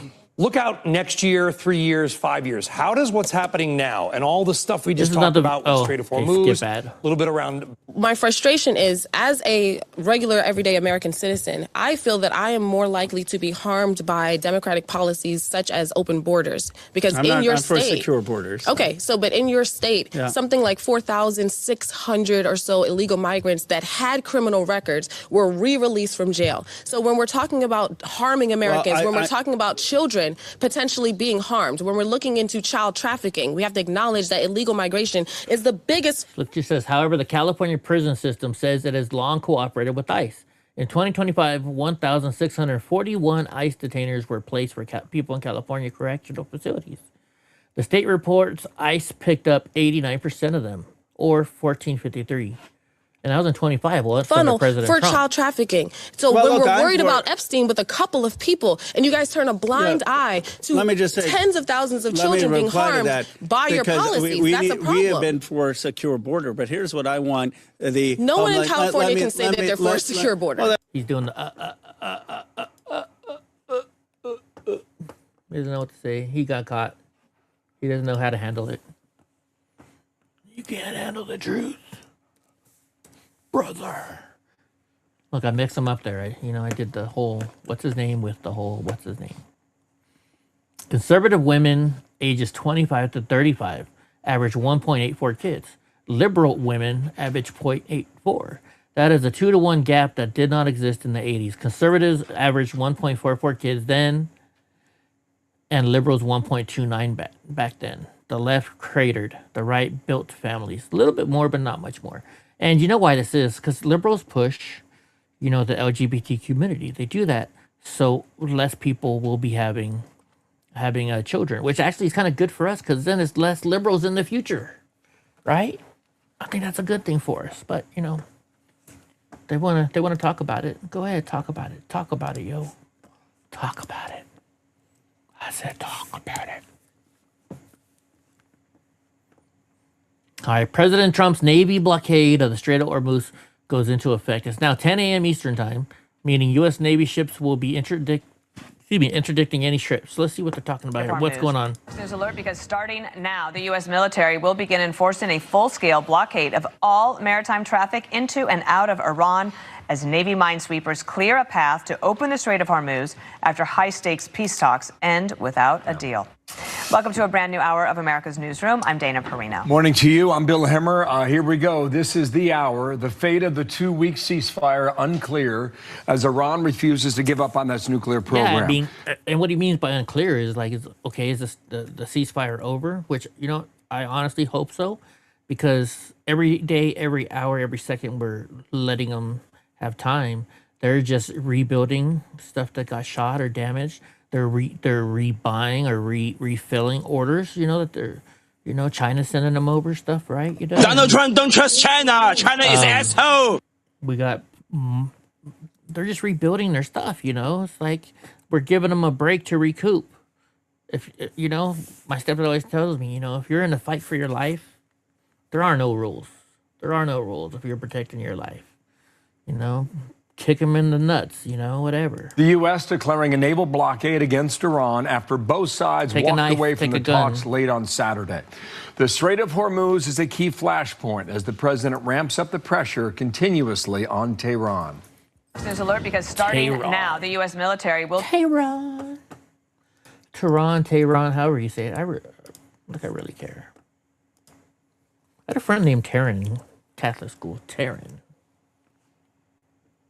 All right, the Strait of Hormuz. President Trump ordered the U.S. Navy to open the Strait of Hormuz over the weekend. As a result, traffic has jumped up 650%.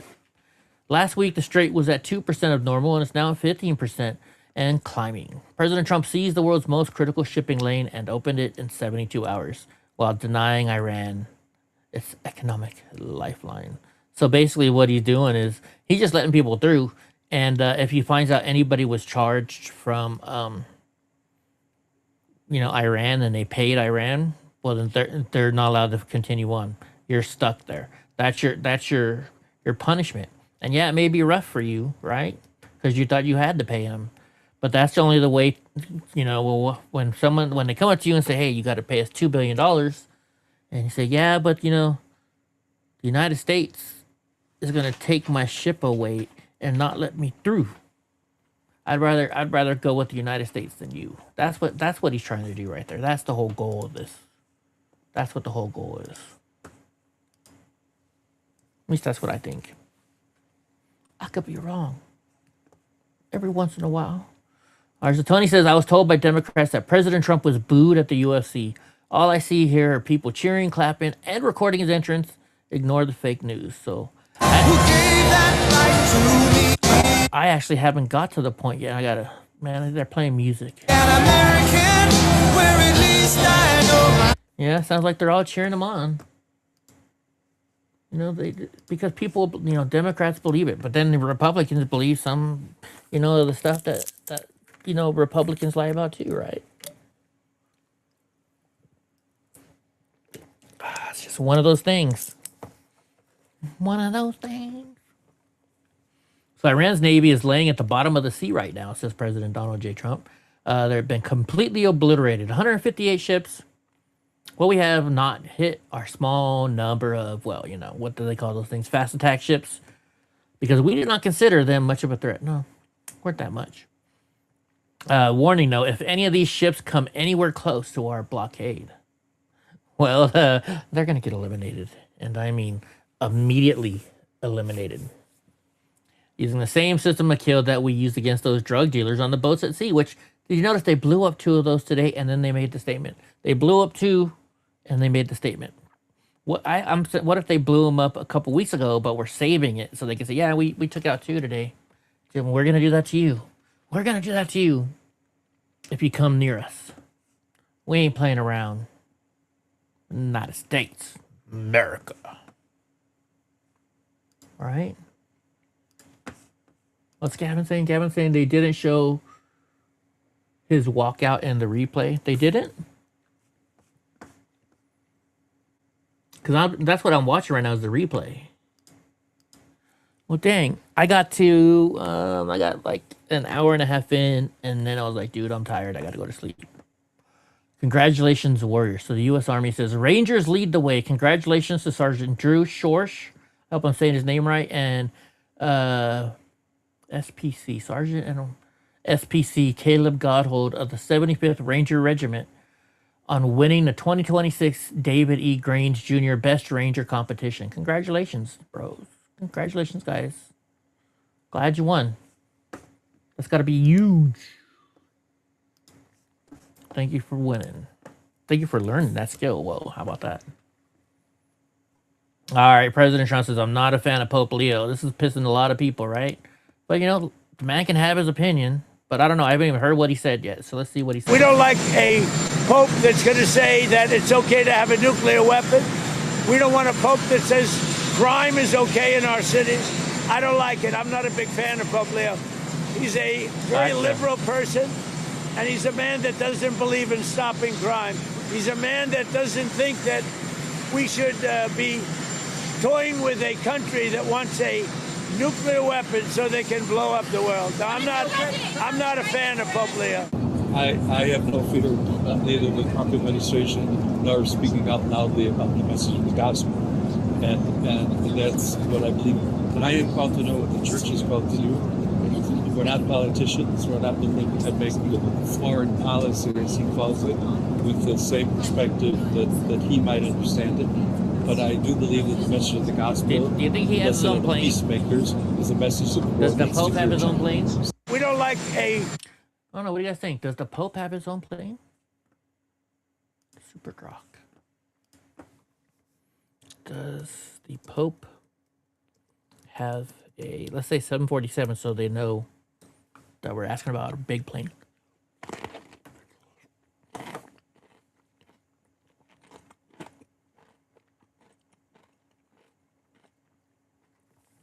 So it says the Pope normally charters a plane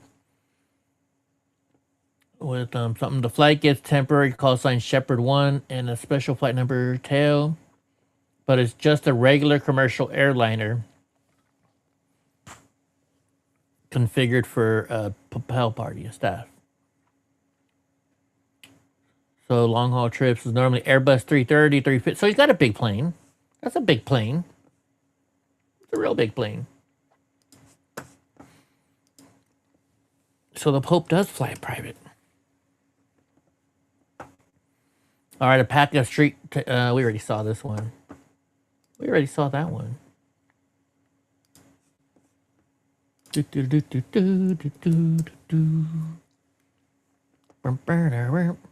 Great, now I got Sanford and Sons in my head.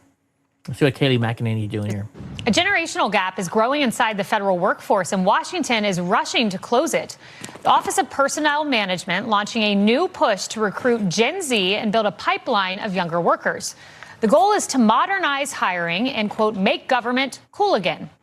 Office of Personnel Director Scott Cooper joins me now. I don't know anything about that. Scott, I was surprised to learn 7% of the federal workforce is under age 30. I was surprised because in my White House press shop, pretty much everyone was under age 30. But you want to rectify this disparity. Yeah, exactly. Yeah, and that 7%, by the way, compares with about 22, 23% in the rest of the workforce. So your experience probably is not that different. And on the other end, as you probably know, we have close to half of the federal employees who are over the age of 50. So we've got a real crisis in my mind here, and we've got to reach out and find ways to get young, patriotic Americans who want to help serve their country recognize that spending time in government is good for the country. Okay, but think about this. So they're only 50 some odd years old, right? So you retire them, then you got to pay them their full benefit package. And then on top of that, you got to pay a new person to get in a job.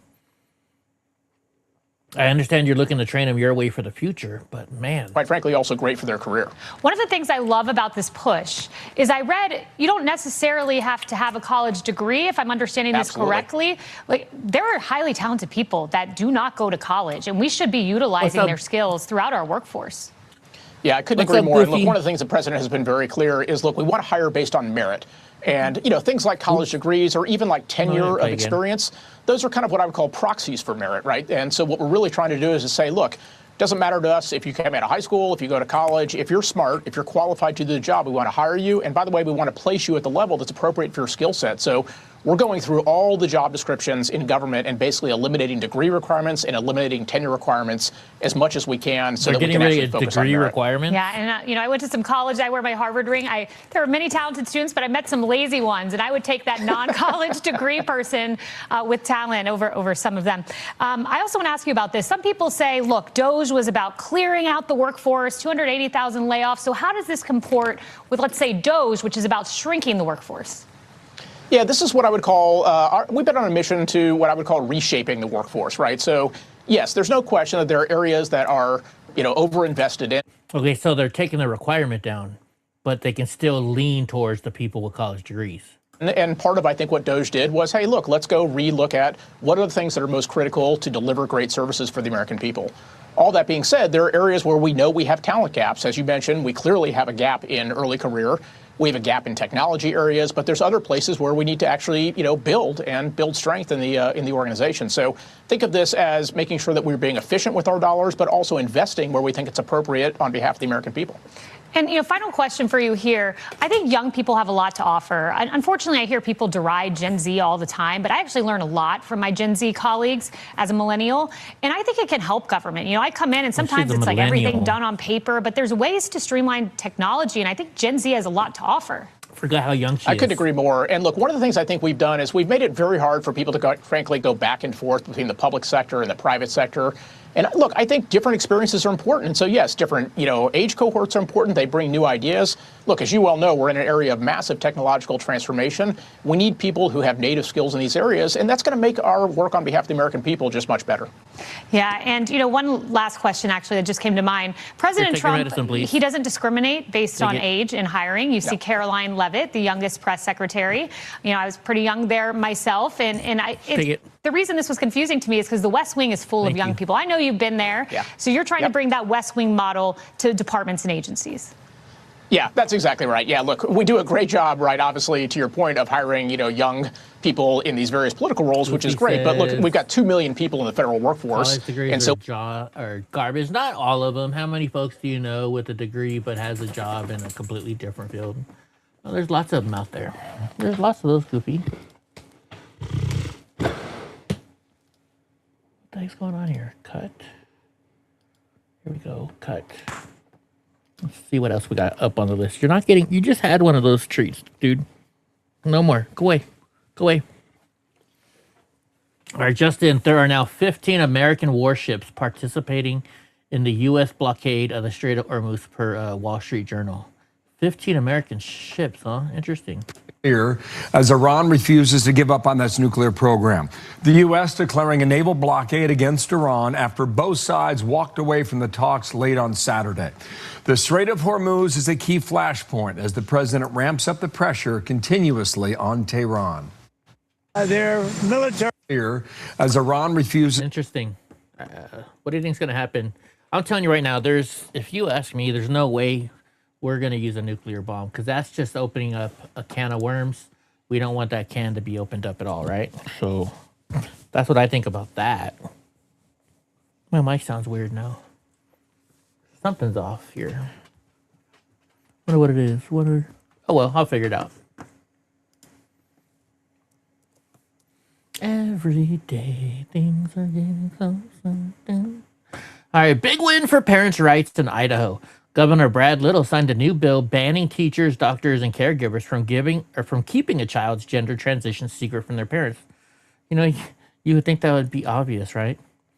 This includes using made-up names and pronouns, using restrooms, locker rooms not matching their sex, participating in sports of the opposite sex, requests to socially transition, efforts to obtain sex transition procedures.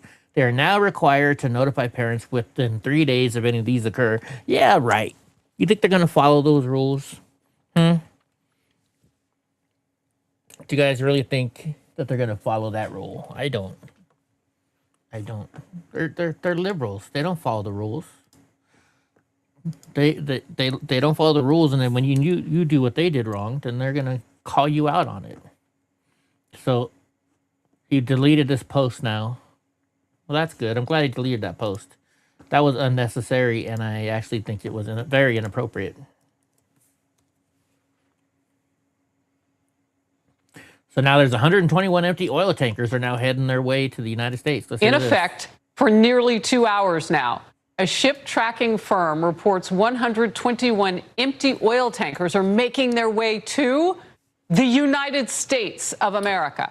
68 of those 121 vessels are very large crude carriers capable of carrying 2 million barrels apiece. Wow. President Trump has urged countries squeezed by Iran's disruption of the Strait of Hormuz to turn to American energy supplies instead. Well, it would appear perhaps they are obliging him.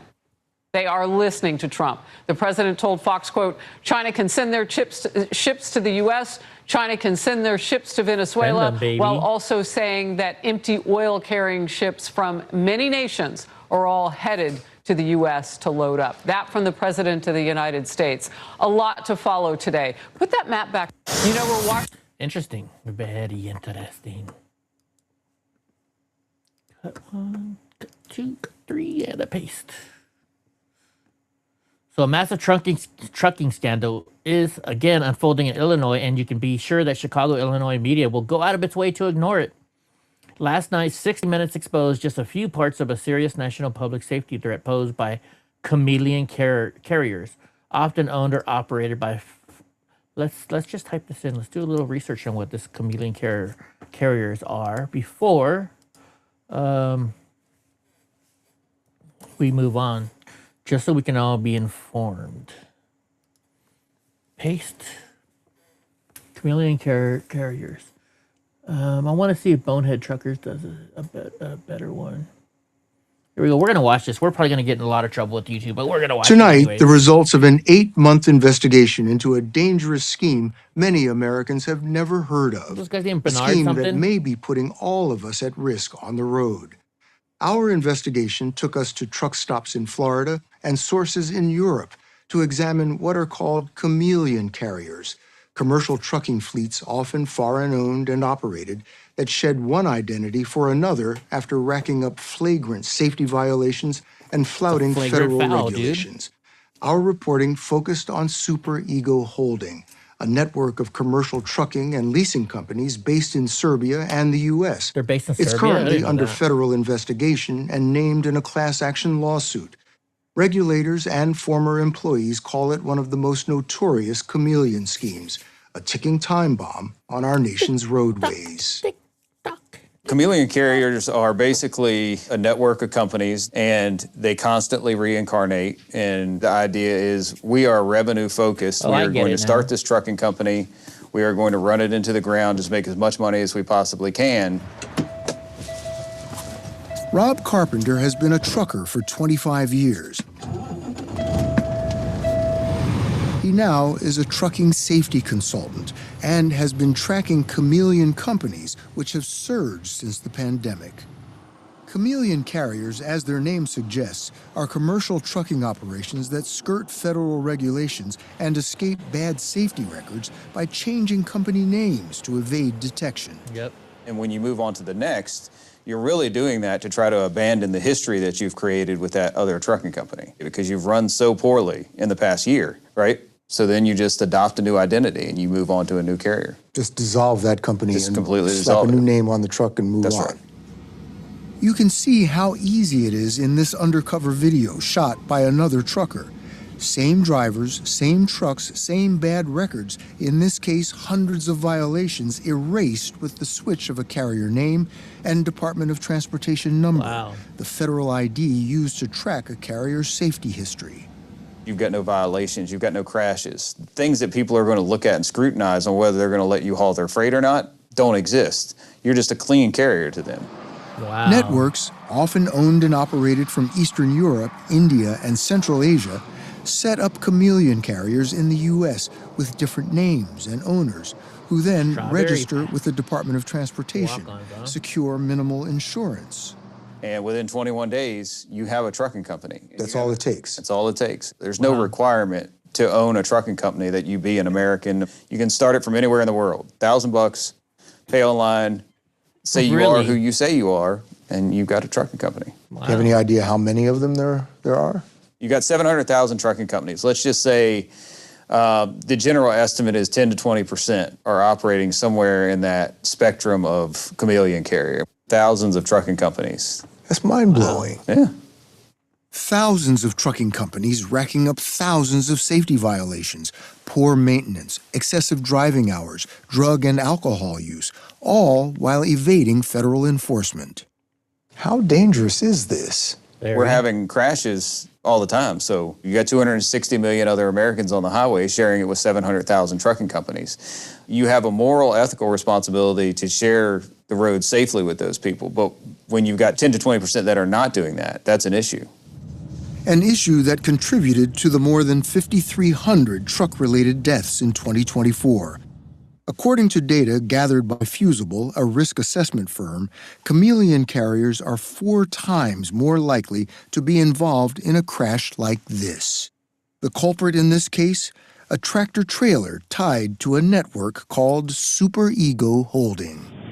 Its driver was going 72 miles an hour when it plowed into this school bus, critically injuring 2 children.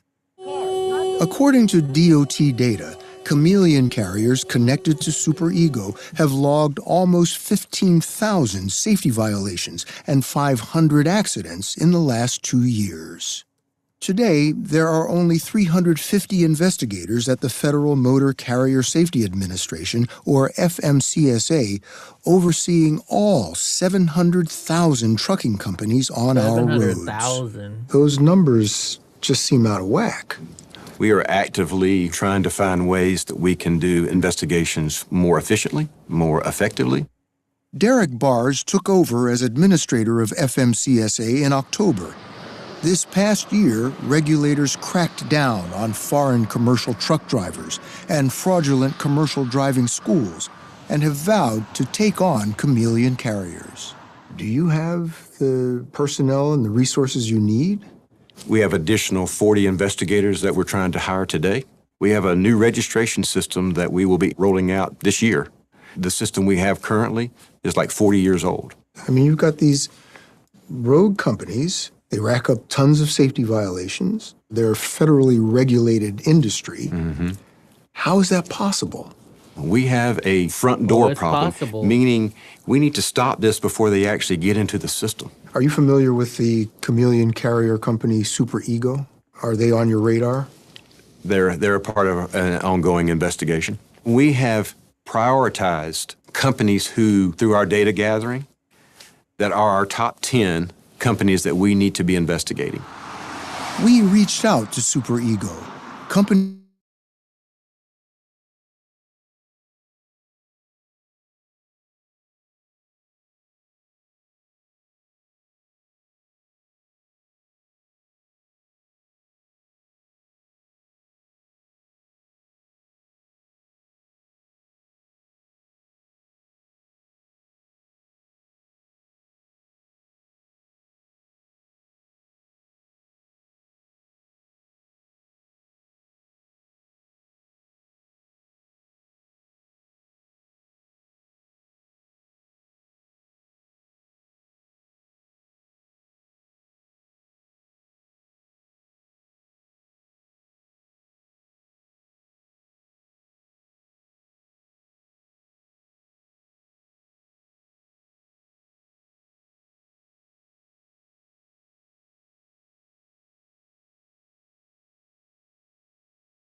All the way out. Gotta do this. There we go. There we go. Hopefully we're back. Hopefully y'all are still here. You know. We'll see if you guys are still here or not. The heck. Here it is. There we go. I'm in the right spot again. Still people here? No, yeah, there's still 7 people here. All right, let's finish playing this thing. Oh, man. Today, we have a new registration system. Ashley, you know what that was? That was probably them getting mad at us for playing it anyway, so maybe we should stop. Let's keep on going. We got still a whole bunch of news to do anyways, right? Well, I get Eddie in more trouble than he already is in. Close this down, close this down, close this down. All right, if America's so racist, why are people dying to come here? Good point. If America's so racist, why are people dying to come here, but nobody's dying to leave? And so we that understand what America's all about have to stand together and fight so that we can preserve the freedom and dignity of America. And for our people coming behind us, our children, what kind of America will leave them if we don't stand up for what we believe in right now? Faith requires courage if we're going to walk by it. And so I've dedicated my life to help bridge that gap so that in the... All right, I get it. I get his point. His voice is kind of off-putting a little bit. I don't know what it is. All right, so Nancy Mace, there's no way out for Eric Swalwell. Let's see what her and Clickbait Benny are talking about. So you believe that Eric Swalwell will be kicked out of Congress this week? I do, and I believe that Tony Gonzalez will be right behind him. Democrats, a considerable portion, maybe like 100 Democrats would have to vote with Republicans, right, in order to do this? Yes, and I don't see any way out of this. I mean, there's no way after the videos with the alleged hooker and prostitute and porn star coming out, the stories from his former employees and staff, women coming forward. There's no way out of this. If he wants any dignity, which he doesn't deserve any, he should resign. Otherwise, we will expel him. My understanding, a deal has been made that we will do Tony Gonzalez and Swalwell this week. I'm pushing for more. So you believe that Eric Swalwell... I don't know. I've heard he has resigned, but then I've heard he just said he will resign. It hasn't happened yet, so we're going to have to keep on looking into this because we got some more stuff coming up tonight. So Justin, FBI agents have just raided the home belonging to the suspect accused of throwing a Molotov cocktail at OpenAI CEO Sam Altman's place. Let's see what's going on here.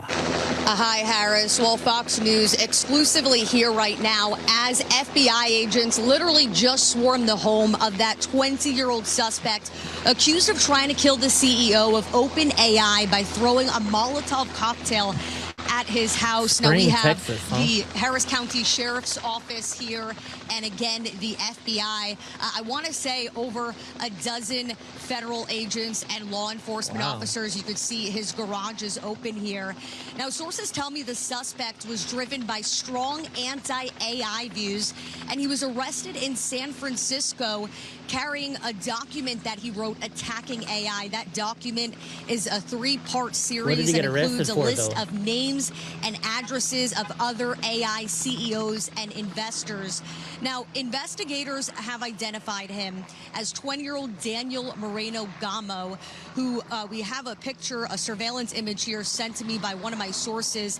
He's accused of traveling from his home here in Texas, again, where we're standing outside of now, to San Francisco to carry out this attack. Police say early Friday morning he threw a Molotov cocktail. Interesting. Molotov cocktail thrown at his house. Why is everybody burning stuff already now? All right, so CNN, get ready from Dinesh D'Souza. The cleanup crew is here, and your old garbage is no longer good enough. Mark Meadows says in Q3 of 2026, a supporter of President Trump will take ownership of CNN. Was CNN really sold? Let's look it up. Was CNN sold? Was it really sold? I didn't know that.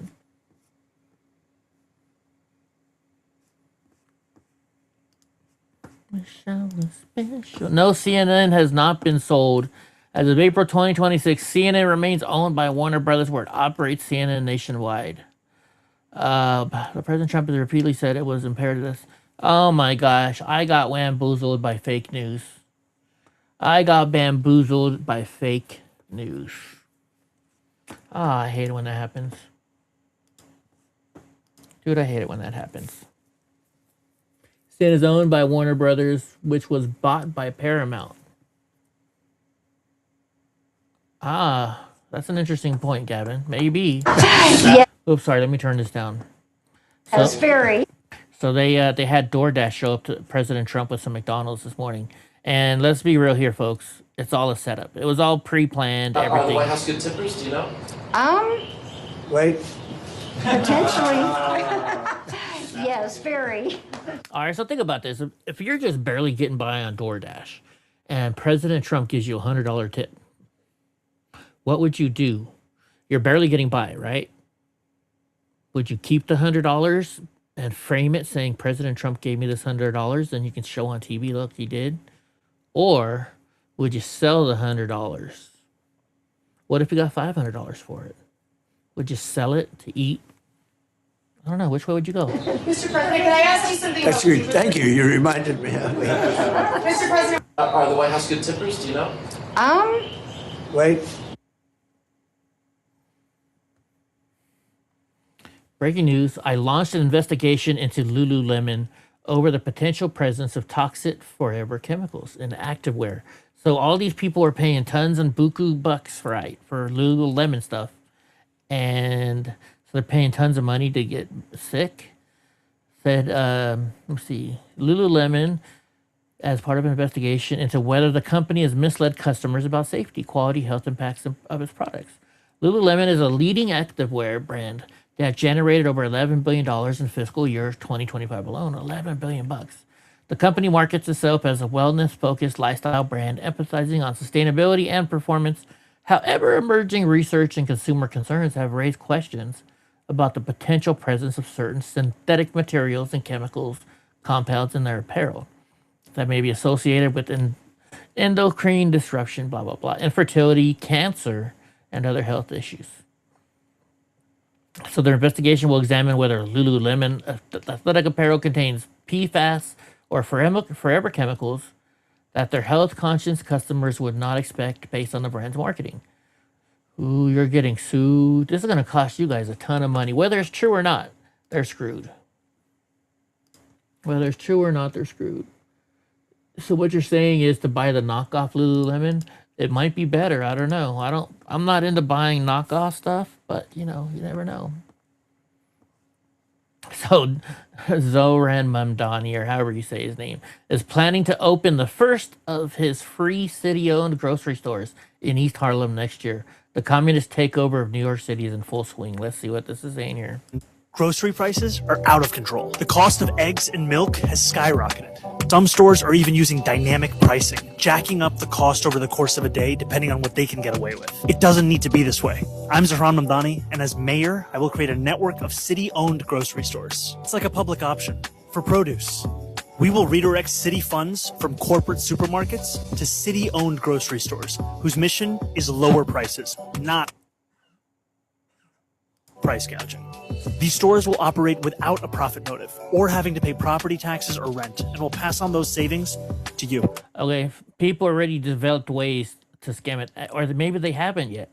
Okay, we don't know how we're gonna, you got to tell them it won't be till next year, bro, because we got to figure out how we can scam and be the first and only scammers in this program. They'll partner with small businesses and nearby farms. That's what they're thinking. That's why they're doing it. And sell at wholesale prices. The job of city government isn't to tinker around the edges while 1 in 4 children across our city go hungry. Grocery Dude, they're just, like I said, they're waiting to figure out how they can scam it before they put it out so they can get all that cash. All that cash. Gavin says, hold on, it hasn't come up yet. Mission shutting down local business owners, says Goofy. All right, breaking House Ethics Committee opens investigation into allegations of sexual misconduct against Eric Swalwell. So they're going after him now. It's pursuant to rule number 7, the chairman and ranking member of the Committee on Ethics determined to release the following statement. The committee has begun an investigation and will gather additional information regarding the allegations that he violated or other applicable standard conduct performance. So they're going after him. They're going after Swallowswell. Oh, he's in trouble. He is in some trouble. But we'll see. I don't think nothing's going to happen to him, to be honest with you. So it's from Tulsi Gabbard. Newly declassified records expose how deep state actors within the Intelligence Committee connected a false narrative that Congress used to usurp the will of the American people. Let's see if we can you click on it? Will it go bigger? Can I make it go bigger? Nope. So they said they weaponized whistleblower process. The ICIG so-called investigation relied only on secondhand evidence and a self-declared Democrat whistleblower who lied about speaking with Democrats in Congress. Okay. Russiagate author as a key witness. One of the key sources was a co-author of the 2017 Russia hoax, ICA, who was also a close colleague of discredited former FBI agent Peter Strzok. And the ICIG exceeded his statutory authority and ignored DOJ guidance to transmit the faulty complaint to Congress, which House Democrats peddled to drive a sham impeachment. Yeah, I don't doubt that whatsoever, that those were pretty close, if not the exact form, shape, and timeline for those events that happened.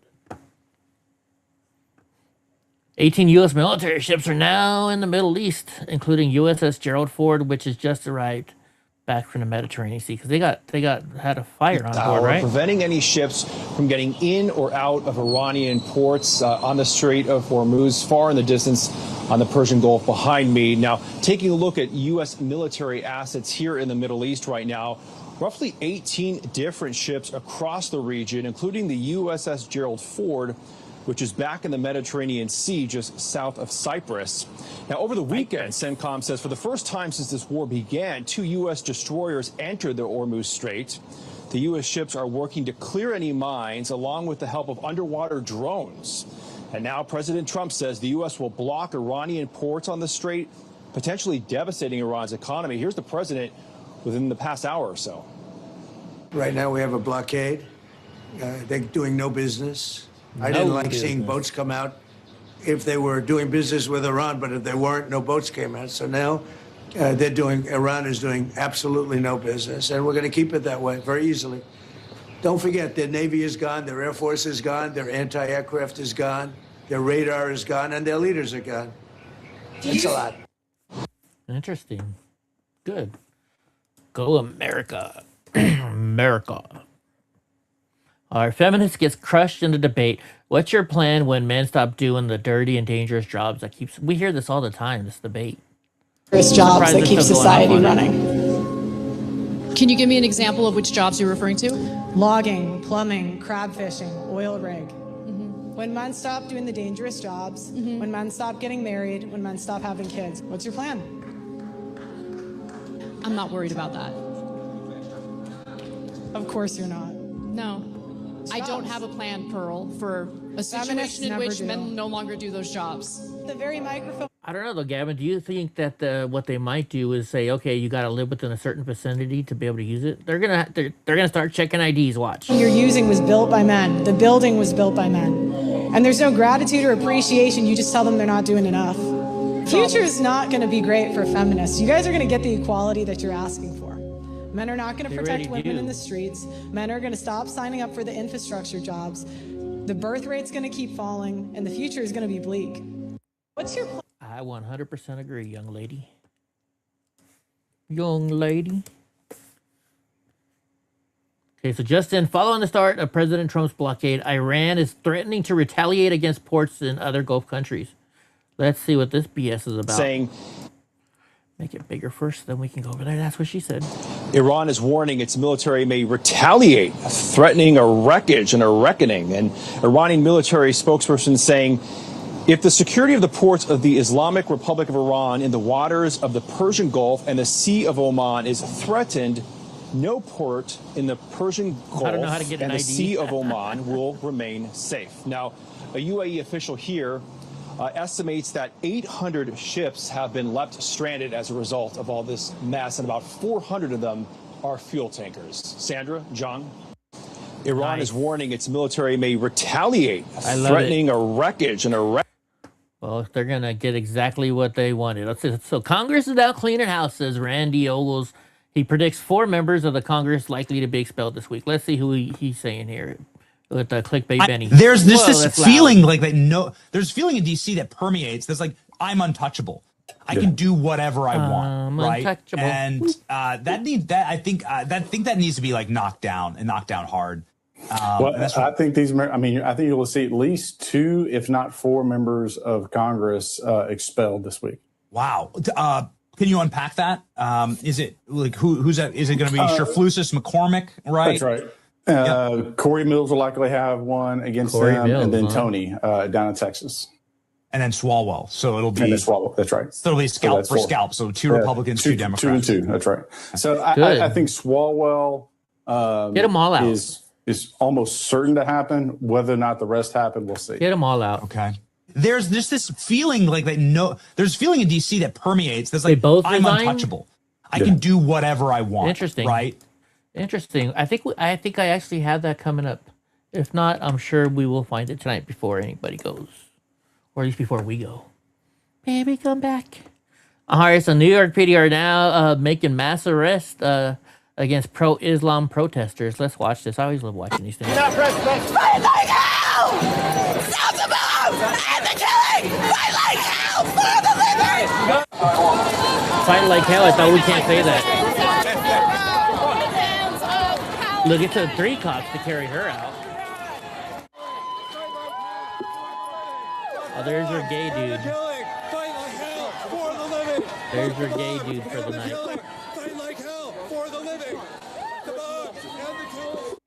You aren't fighting like there. Why am I not surprised at how she looks?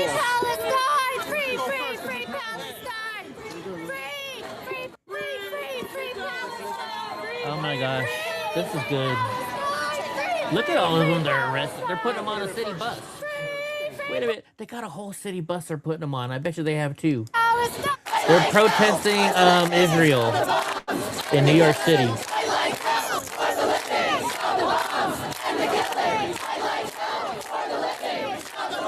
Oh, she's dancing now.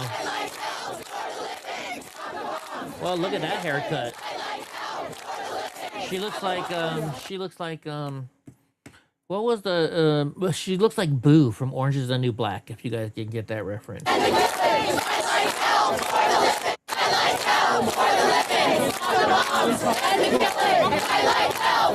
that a dude or a chick?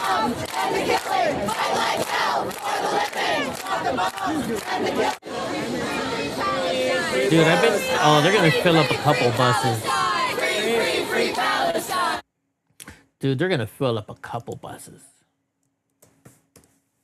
I love it. I enjoy it. All right, so the 18-year-old who died on a Carnival cruise ship was sexually assaulted by her 16-year-old stepbrother. Wow. Before he unalived her, and according to the DOJ. Anna Kepner died from mechanical asphyxiation and was found under a bed in her cabin. On November 6th, Kepner told her family on the cruise that she didn't feel well and went to her cabin after dinner.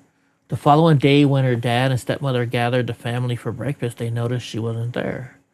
Her body was found around 11 a.m. by a maid, stuffed under a bed in a blanket and covered with life jackets. Wow.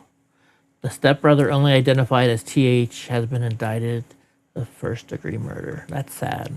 I like him tall, hot with an... Yeah, I'm not going to play sounds. That's sad. What do you think? The stepbrother had a crush on the stepsister, and she was like, dude, we're family. Or she was like, ugh, you're not my type. Or maybe she did, and then he fell in love with her, right? You know, who knows the different options. Even dudes aren't dudes there, Eddie. Oh, that's true. ICE has masked Missouri to detain the illegal alien who raped and kidnapped a Missourian. Missouri law prohibits sanctuary cities, so our law enforcement will cooperate with ICE and honor the detainer. Unlike Democrats, Missouri put Americans first. Well, good. Good for Missouri. Good old M.O. Good for them. I like that rules. Like that. protecting America first. So a major semi-truck crash just happened in Bunker Hill, Indiana. The semi was reportedly stopped and blocked multiple highway lanes, causing a red pickup to slam into its rear. But get this, at the very end, the driver is wearing a turban. I don't know if that's a turban. Yeah, that's a turban, isn't it? Holy jeez, look at the way it's all smashed up there. I bet you they were texting. I bet you they were texting. Hey, you know, a lot of people like to text when they're driving nowadays. Dude, this guy's like getting his groove on, like, oh, yeah. While he's driving past a possibly deadly accident. People are not even subtle about it in their call for censorship. Heaven help California. Yeah, we need it big time. So I don't know how true this is. I haven't actually looked this up, but it says California is trying to pass a bill that will criminalize investigative journalism with misdemeanors, $10,000 fines, imprisonment, and context taken down. The proposed bill is titled AB 2624. Okay, we got to look this up. Control C. Let's go over here to Grok. What is this? Let's just post it. Let's see what they say. Let's see if he gets it real quick. AB 2624 is California Assembly Bill from the 2025-26 legislative session, introduced February 20, 2026. The bill created a new address confidentiality program. Designated immigration support service providers that are employees or volunteers and people who face threats of violence. So they could hide their address. So I could hide my address. Key provisions include allowing eligible individuals to use a substitute address, prohibiting people, businesses, or associations from soliciting, selling. Everybody's going to want to do it. Violations would generally be treated as a misdemeanor. So for context, it protects frontline workers at nonprofits and organizations that help doxing, harassment. So you couldn't. So what they're saying is you can't walk up to somebody's house or their place of business and say, "Hey, it says you're doing this." No, that can be against the laws, but they're against the law. Interesting.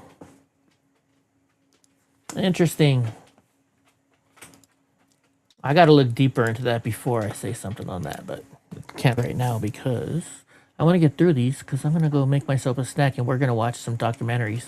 I have to go private. But everybody who I've made my members or made my mods, you guys get in for free. So anyways, let's see what's going on here. A lot of people are saying it takes a year to open a grocery store. On Mom Donnie moving ahead with his plan to open government-run grocery stores, announcing the first of 5 sites will be up and running next year. Fox Business correspondent Madison Allworth reports live from our New York City newsroom. Cool. A lot of people are saying it takes a year to open a grocery store. And a lot of money, too, John. This first store is going to cost $30 million. That's nearly half of the $70 million budget that Mayor Mamdani has proposed for all 5 city-run grocery stores. He announced this first one last night at his 101st day celebration. The store is going to be located in East Harlem in La Marqueta, and the plan is for it to be open next year. We are building a brand new store on city-owned land currently sitting empty in East Harlem. A neighborhood where nearly 40% of households receive public assistance or SNAP in the past year. You're proud of that? Because it's on city-owned land, they will not have to pay rent on the property. Mamdani pointed out that grocery prices in the city have increased since the pandemic, but he failed to point out how city-run grocers in other cities have failed to actually help residents. Similar efforts in places like Kansas City have struggled to stay afloat despite millions in taxpayer dollars. Sun Fresh Market permanently closed this August after suffering from high crime, empty shelves, and unsustainable. Wait a minute. What do you mean by crime? If they're giving the stuff away for free, then how's that a crime? Losses. So despite over $17 million in taxpayer investments since 2016, the project failed to provide a stable food source. But it's full steam ahead for city-owned grocery stores here in the Big Apple. Mamdani promised on the campaign trail the grocery. Well, you know what? You know why they're not up yet. Like I said before, they don't know how to rig the system well enough yet, so they got to get a foolproof way to rig the system, and then they'll put it out, so they can already be rigging the system before anybody else. Just saying. All right, the San Diego police canine successfully apprehended a stabbing suspect. Oh, I love it when they send in the dog. I love it when they send in the dog. We got the fur missile. We got the fur missile coming in.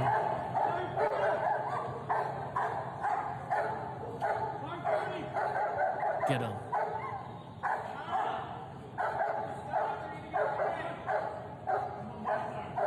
They advanced it?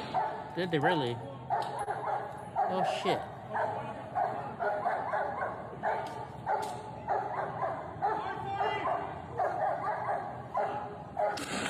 I've been in San Diego, but I don't know where. I know I was in the gas lamp district for sure. Oh, there goes the dog. Oh, he hit the dog. Get him, dog. Oh, look, oh, he got a little bite in there. He's still trying. He's still getting hit though. Oh, they beanbagged him. They're beanbagging him again. So he's getting down. No, the dog's got him by the hand now. Now he's got him by the. Oh, he just tackled him like a slide tackle in soccer. Oh shit. Oh shit. Nice. Those are always nice. Oh, wait, we already watched this one. Okay, let's keep on going. Keep on going tonight. Paste this stuff in there. So an ex-pro football player turned boxer, Dominic Berry, teaches his daughter how to overcome her fears. Let's watch this. This should be cool. Oh, wait, let me zoom out. I want to?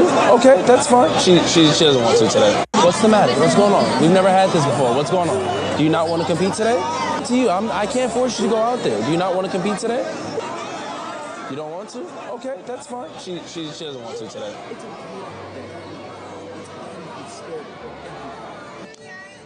Great job, lady. So she went out? If you want to do it, we can do it. You want to do it? Are we going to just try? I don't... Just the first match? Okay, we'll do just the first match. Are you afraid of anything? Kill that fear. Once you step on that mat, kill the fear.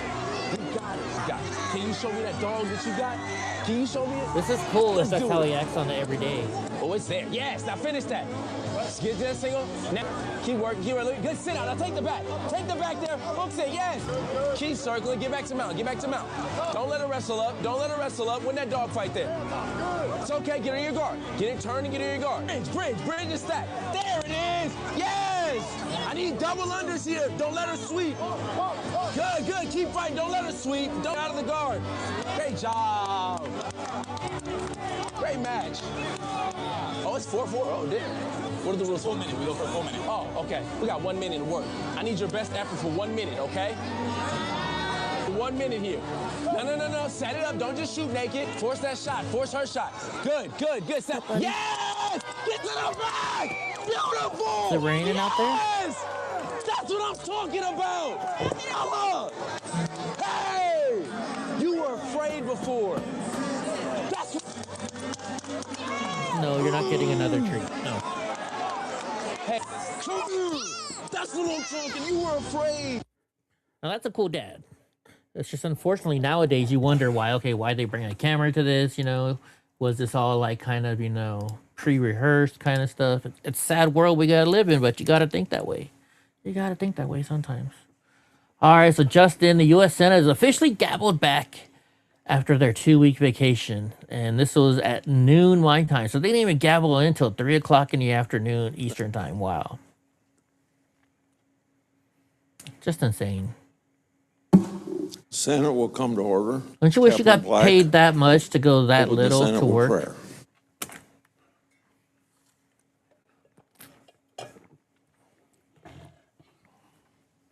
Let us pray. Eternal God, the fountain of our hope, we thank you that although we plan our course, you determine the success of our journey. In a world of turbulence, trials, and turmoil, guide our feet, hold our hands. Lord, inspire our lawmakers to commit their plans to you, trusting the unfolding of your loving providence. May they not depend only on Interesting. Right on. Let's see. What's up next? I'm starting to get a little hungry. Here's some more people getting arrested, or is this the same video? This might be the same video. We'll see. Guys, back up!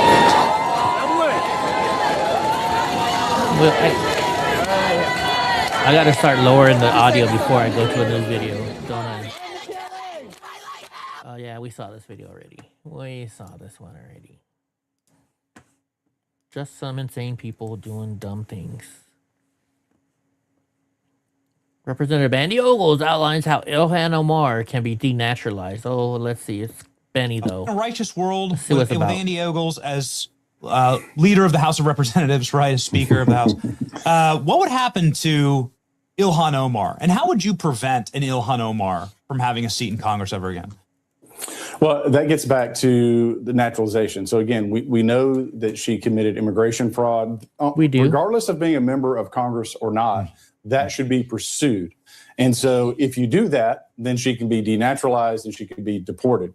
Mom Donnie, he lied on his immigration forms. I mean, I've gone after him. I actually wrote a letter to the Justice Department saying, like, we have proven, we have documented where he did not fully divulge his activities, his links to the Communist Party, et cetera, et cetera. And there's a section on the 990 that talks about that.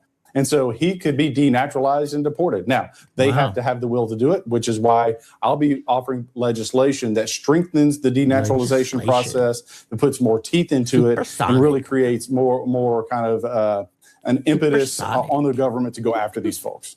You think Ilhan should be kicked out of Congress too? Absolutely. Hell yeah. 100%. She hates America. She hates you. She hates me. She should be gone. Mom Donnie shouldn't be mayor of New York. Yes. Well, you know what, Congressman? It's early. It's early in the season, but I already have the Christmas present that I know I'm going to send to you in your office, which is going to be all of Ilhan Omar's they're just going to fake be wine. kissing each other's butt now. I don't want to hear that stuff. Oops, wrong. I just redid the same one. Sorry, guys and gals. Remember somebody yelled at me one time, why do you always say guys? You got to say gals, too. All right, Representative Tim Burchett calls for President Trump to declassify all the files on UFOs, aliens. Wouldn't that be awesome? Wouldn't it be awesome? But even if they did, how will we know if they're still giving us all this stuff, right? There's still going to be those conspiracy theorists that say, well, it's just like, it's just like when cops pull over a guy who's got a lot of drugs on him. They'll give him, oh, yeah, look, I got this little bit of weed right here, officer.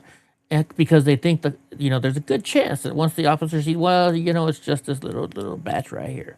Well, he's got like 20 pounds under his seat or something like that. You know what I mean? Kind of like that. How do we know they're going to give us everything? We never will.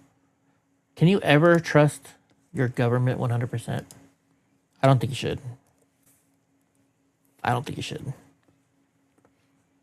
All right, John Thune says he's circumventing Democrats. Let's see what he's doing here. Enforcement and border security are funded through the end of this fiscal year. But it is clear we can't rely on Democrats to fund law enforcement when it comes time to pass fiscal year 2027 funding in September. And so Republicans are going to take up a reconciliation bill to fund border security and immigration enforcement for the next 3 years. 3 years. Senator Graham and the Senate Budget Committee are already working on a budget resolution to set up consideration of this bill. I'm listening. And I want to see the Senate take up this resolution and the subsequent bill, the reconciliation bill to follow, without delay. We need to keep this process tight and focused so that we can get this done. Otherwise, we're going to end up in the unacceptable situation where parts of the Department of Homeland Security are going. Yes, trust Stone. Is he in it for all the right reasons? I don't think any politician's ever in it for all the right reasons, right? Check this ICE protester out in LA. Shoot, and I forgot to hit that button. Let's go. Open. There we go. What is she doing? I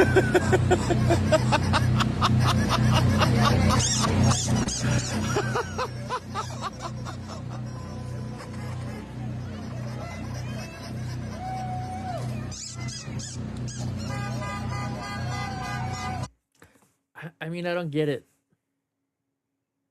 I don't get it. Why do you dress that way? Do you dress that way just because you know that we're going to show you on video because it's funny? Or do you actually think that that's an awesome, great way of spreading your presence, of letting people know the way you feel or how you want people to view you, whatever that is? I don't know. Democrats reportedly want Representative Eric Swalwell to remain in Congress despite allegations in order to prevent the Republican majority from expanding. What's California? Do you really think? I don't think California is going to expand out. I don't, unfortunately. Eric Swalwell resigns from Congress amid sexual assault. Now, here's the problem. I've been told that he's just offered to do it, but hasn't done it yet. So let's see which way. Let's see which way they're going to say here. One of my buddies used to just always say, what's up, bro? I say nothing. I read a joke. Okay, so it says Democrat Representative Eric Swalwell on Monday announced that he will, so he hasn't resigned yet, he will resign from Congress amid sexual assault allegations. The California Democrat apologized to his family and constituents in a statement on Monday. I am deeply sorry to my family, staff, constituents for mistakes and judgment I've made in my past. So it went from, oh yeah, this never happened, yeah, to now it's up to, yesterday he was saying, don't believe the women, don't believe that lady. And now he's saying, well, for the mistakes I've made, I'm apologizing. Swalwell said he is aware of the efforts to bring an immediate expulsion vote against him. Expelling anyone in Congress without due process within days of an allegation being made is wrong. But it's also wrong for my constituents to have me distracted from my duties. Therefore, I plan to resign my seat. He's BSing you, folks. He's saying, yeah, you're judging me after a couple days without any real due process. So I can't focus on my job. So for you, I'm going to resign because that's what's best for you. No, that's what's best for you because you probably made a deal that says if you resign and you just get out of there, you won't be charged. Yeah, bro, you're done for. You're done for. But at the same time, they're doing it, at least Gavin and I think that they're doing it just so that way they won't be splitting the voters anymore, the Democrats. They'll be just having them on Tom Steyer, and he's going to become the next governor of California. See, let's see what CNN is saying here about Resigning from Congress. Let's go right to CNN. So they said he resigned. Let's see. What are you learning?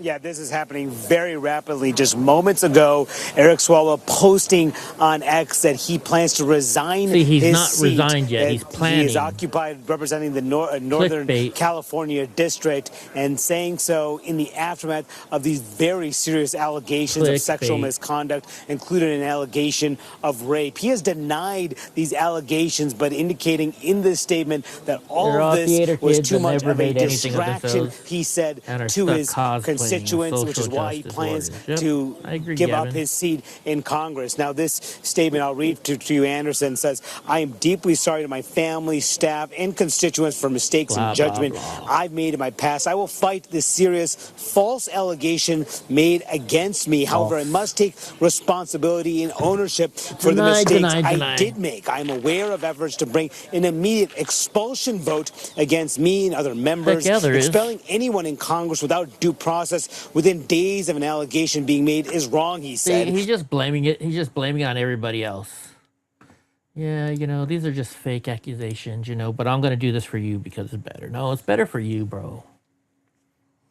All right, this is Gavin's girl, Savannah Hernandez, did a great job. Let's see what they're saying over here on Fox News. Why did it escalate so quickly? Well, let's make she no was pushing mistake, their Laura. buttons, This probably. escalated because they found out that I work for Turning Point USA. This isn't the first time that I have been confronted and assaulted at this point for journalism on the streets of the United States of America. But since Charlie Kirk's assassination, this is now the third time that people have come up to me after I have not been interviewing. Let's be real, though. You do look forward to that, I'm sure. Not been engaging, but simply being on the street and filming a protest, figured out I work for Turning Point USA, and have made a point to confront me, to threaten me, to harass me, and now brutally assault me to prove a point. So that's why this escalated, Laura. I wasn't interviewing anybody. I wasn't engaging with anybody. I was, and I apologize. She's getting really emotional. This is the first time I'm talking about this assault, and I'm scared to report, Laura. This is my job. Oh, really? It's what I've been doing for the last 6 years. And I'm terrified to do my job. I can't even interview people properly on the street because I got brutally assaulted and pushed to the ground by a 250-pound man for simply going and reporting on anti-ICE activities. I made a point not to engage. I'm not trying to put her down, but let's be real. If you're going out there, you just got to expect something to happen, right? You got to be on your toes. Or because I know the left wing is violent. They assassinated Charlie Kirk last year, and now they're coming for each and every single bringing up Turning Charlie Point USA Kirk right now, I don't think employee it's a good because they know idea. they can get away with it because the She's local really trying to jurisdictions hype aren't up going to onto charge his them. name. Now, luckily, the sheriffs are planning on bringing 4 charges. I hope. I did tell them I wanted to press That's just charges. my opinion. This has been elevated to both the DOJ and the DHS. They are opening an investigation as well. But I'm horrified, Laura. I'm horrified. Well, this is the United States of America. I mean, You were it's just definitely not standing good there, what and they I know did to exactly her. how you feel because they surrounded me the same exact way, and they start screaming in your ear. And you know, you stuck around there a little longer than I did. I got in my car because I didn't want to deal with this. But this is their MO.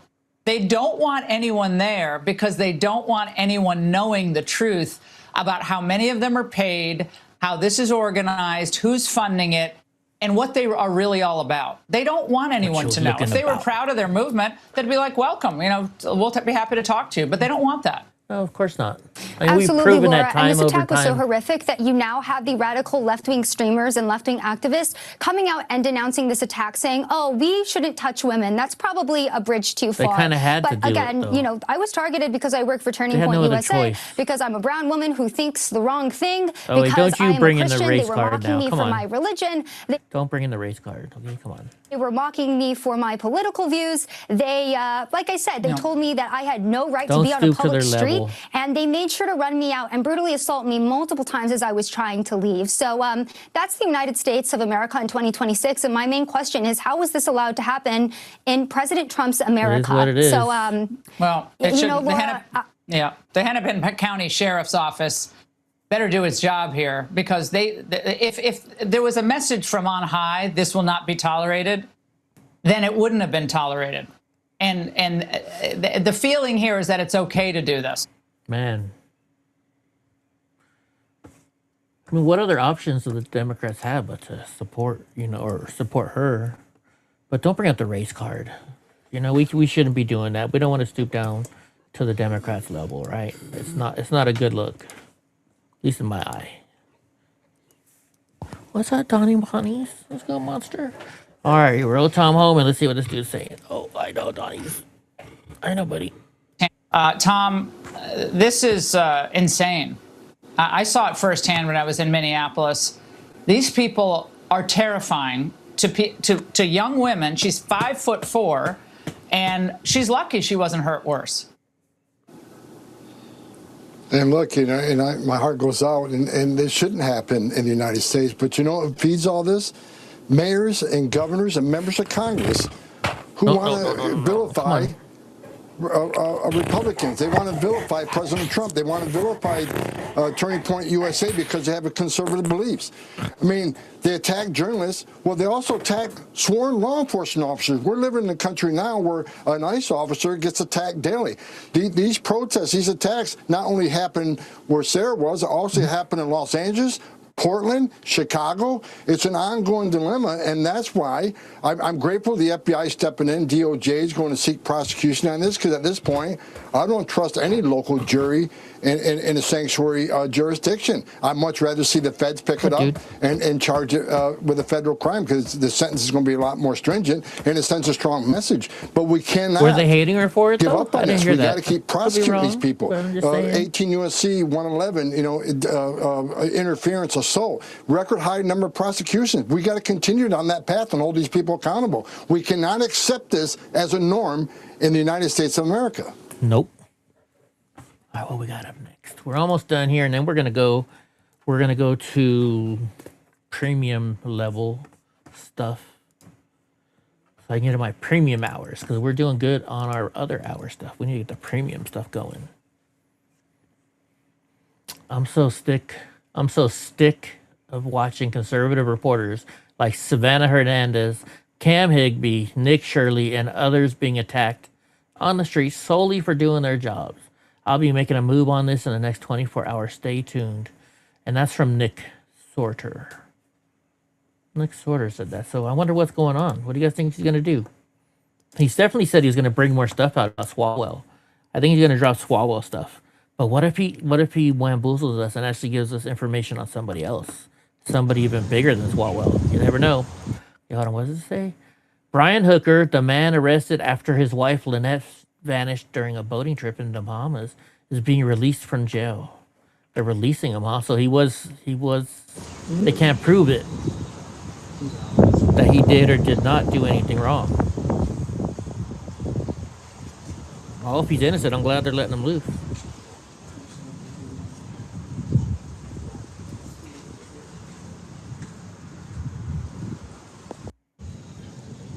Okay, last link of the day. Then we're gonna watch some documentaries. Documentaries. Crazy footage. Israeli security forces find 60 Palestinians hiding inside a garbage truck. 60 inside a garbage truck. Wow. The driver detained for questioning. This has got to be interesting. Let's watch this bad boy. Turn the sound down. Wouldn't you be afraid that they hit the wrong button and it just goes and you're all gone? That would scare the living hell out of me.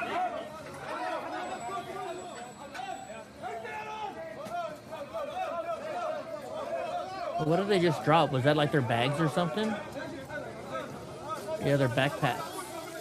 Oh, then the nasty water. Oh, I can smell that from here. Did you just hit him in the nuts? Did you just hit him in the nuts? Are they dumping it? Are they going to dump it so they all have to jump out? I think they're dumping it. It looks like they're dumping it. I could be wrong. I could be wrong.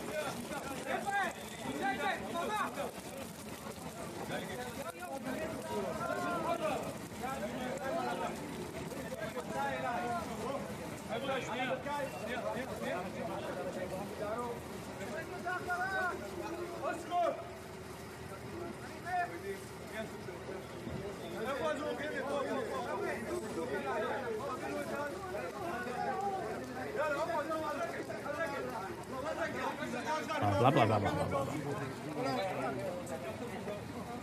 Good on, just a whole boatload of people in there. All right, guys, we are going to change modes here now. We're going to go into premium mode. So everybody over on YouTube and wherever else I'm streaming, sorry, you got to go to Rumble, Eddie Block Films, and you got to be a premium member. It's like $9.99 a month. Go get it. It's easy. $9.99 a month. You can't beat it. You get everybody. But that's what we're going to do now. So sorry, y'all. Gavin and anybody who's a moderator for me gets to stay in. So we're going to Rumble exclusive right now. Catch y'all later. I'm going to watch some documentaries. So hold on. We got to get rid of YouTube. F you, YouTube.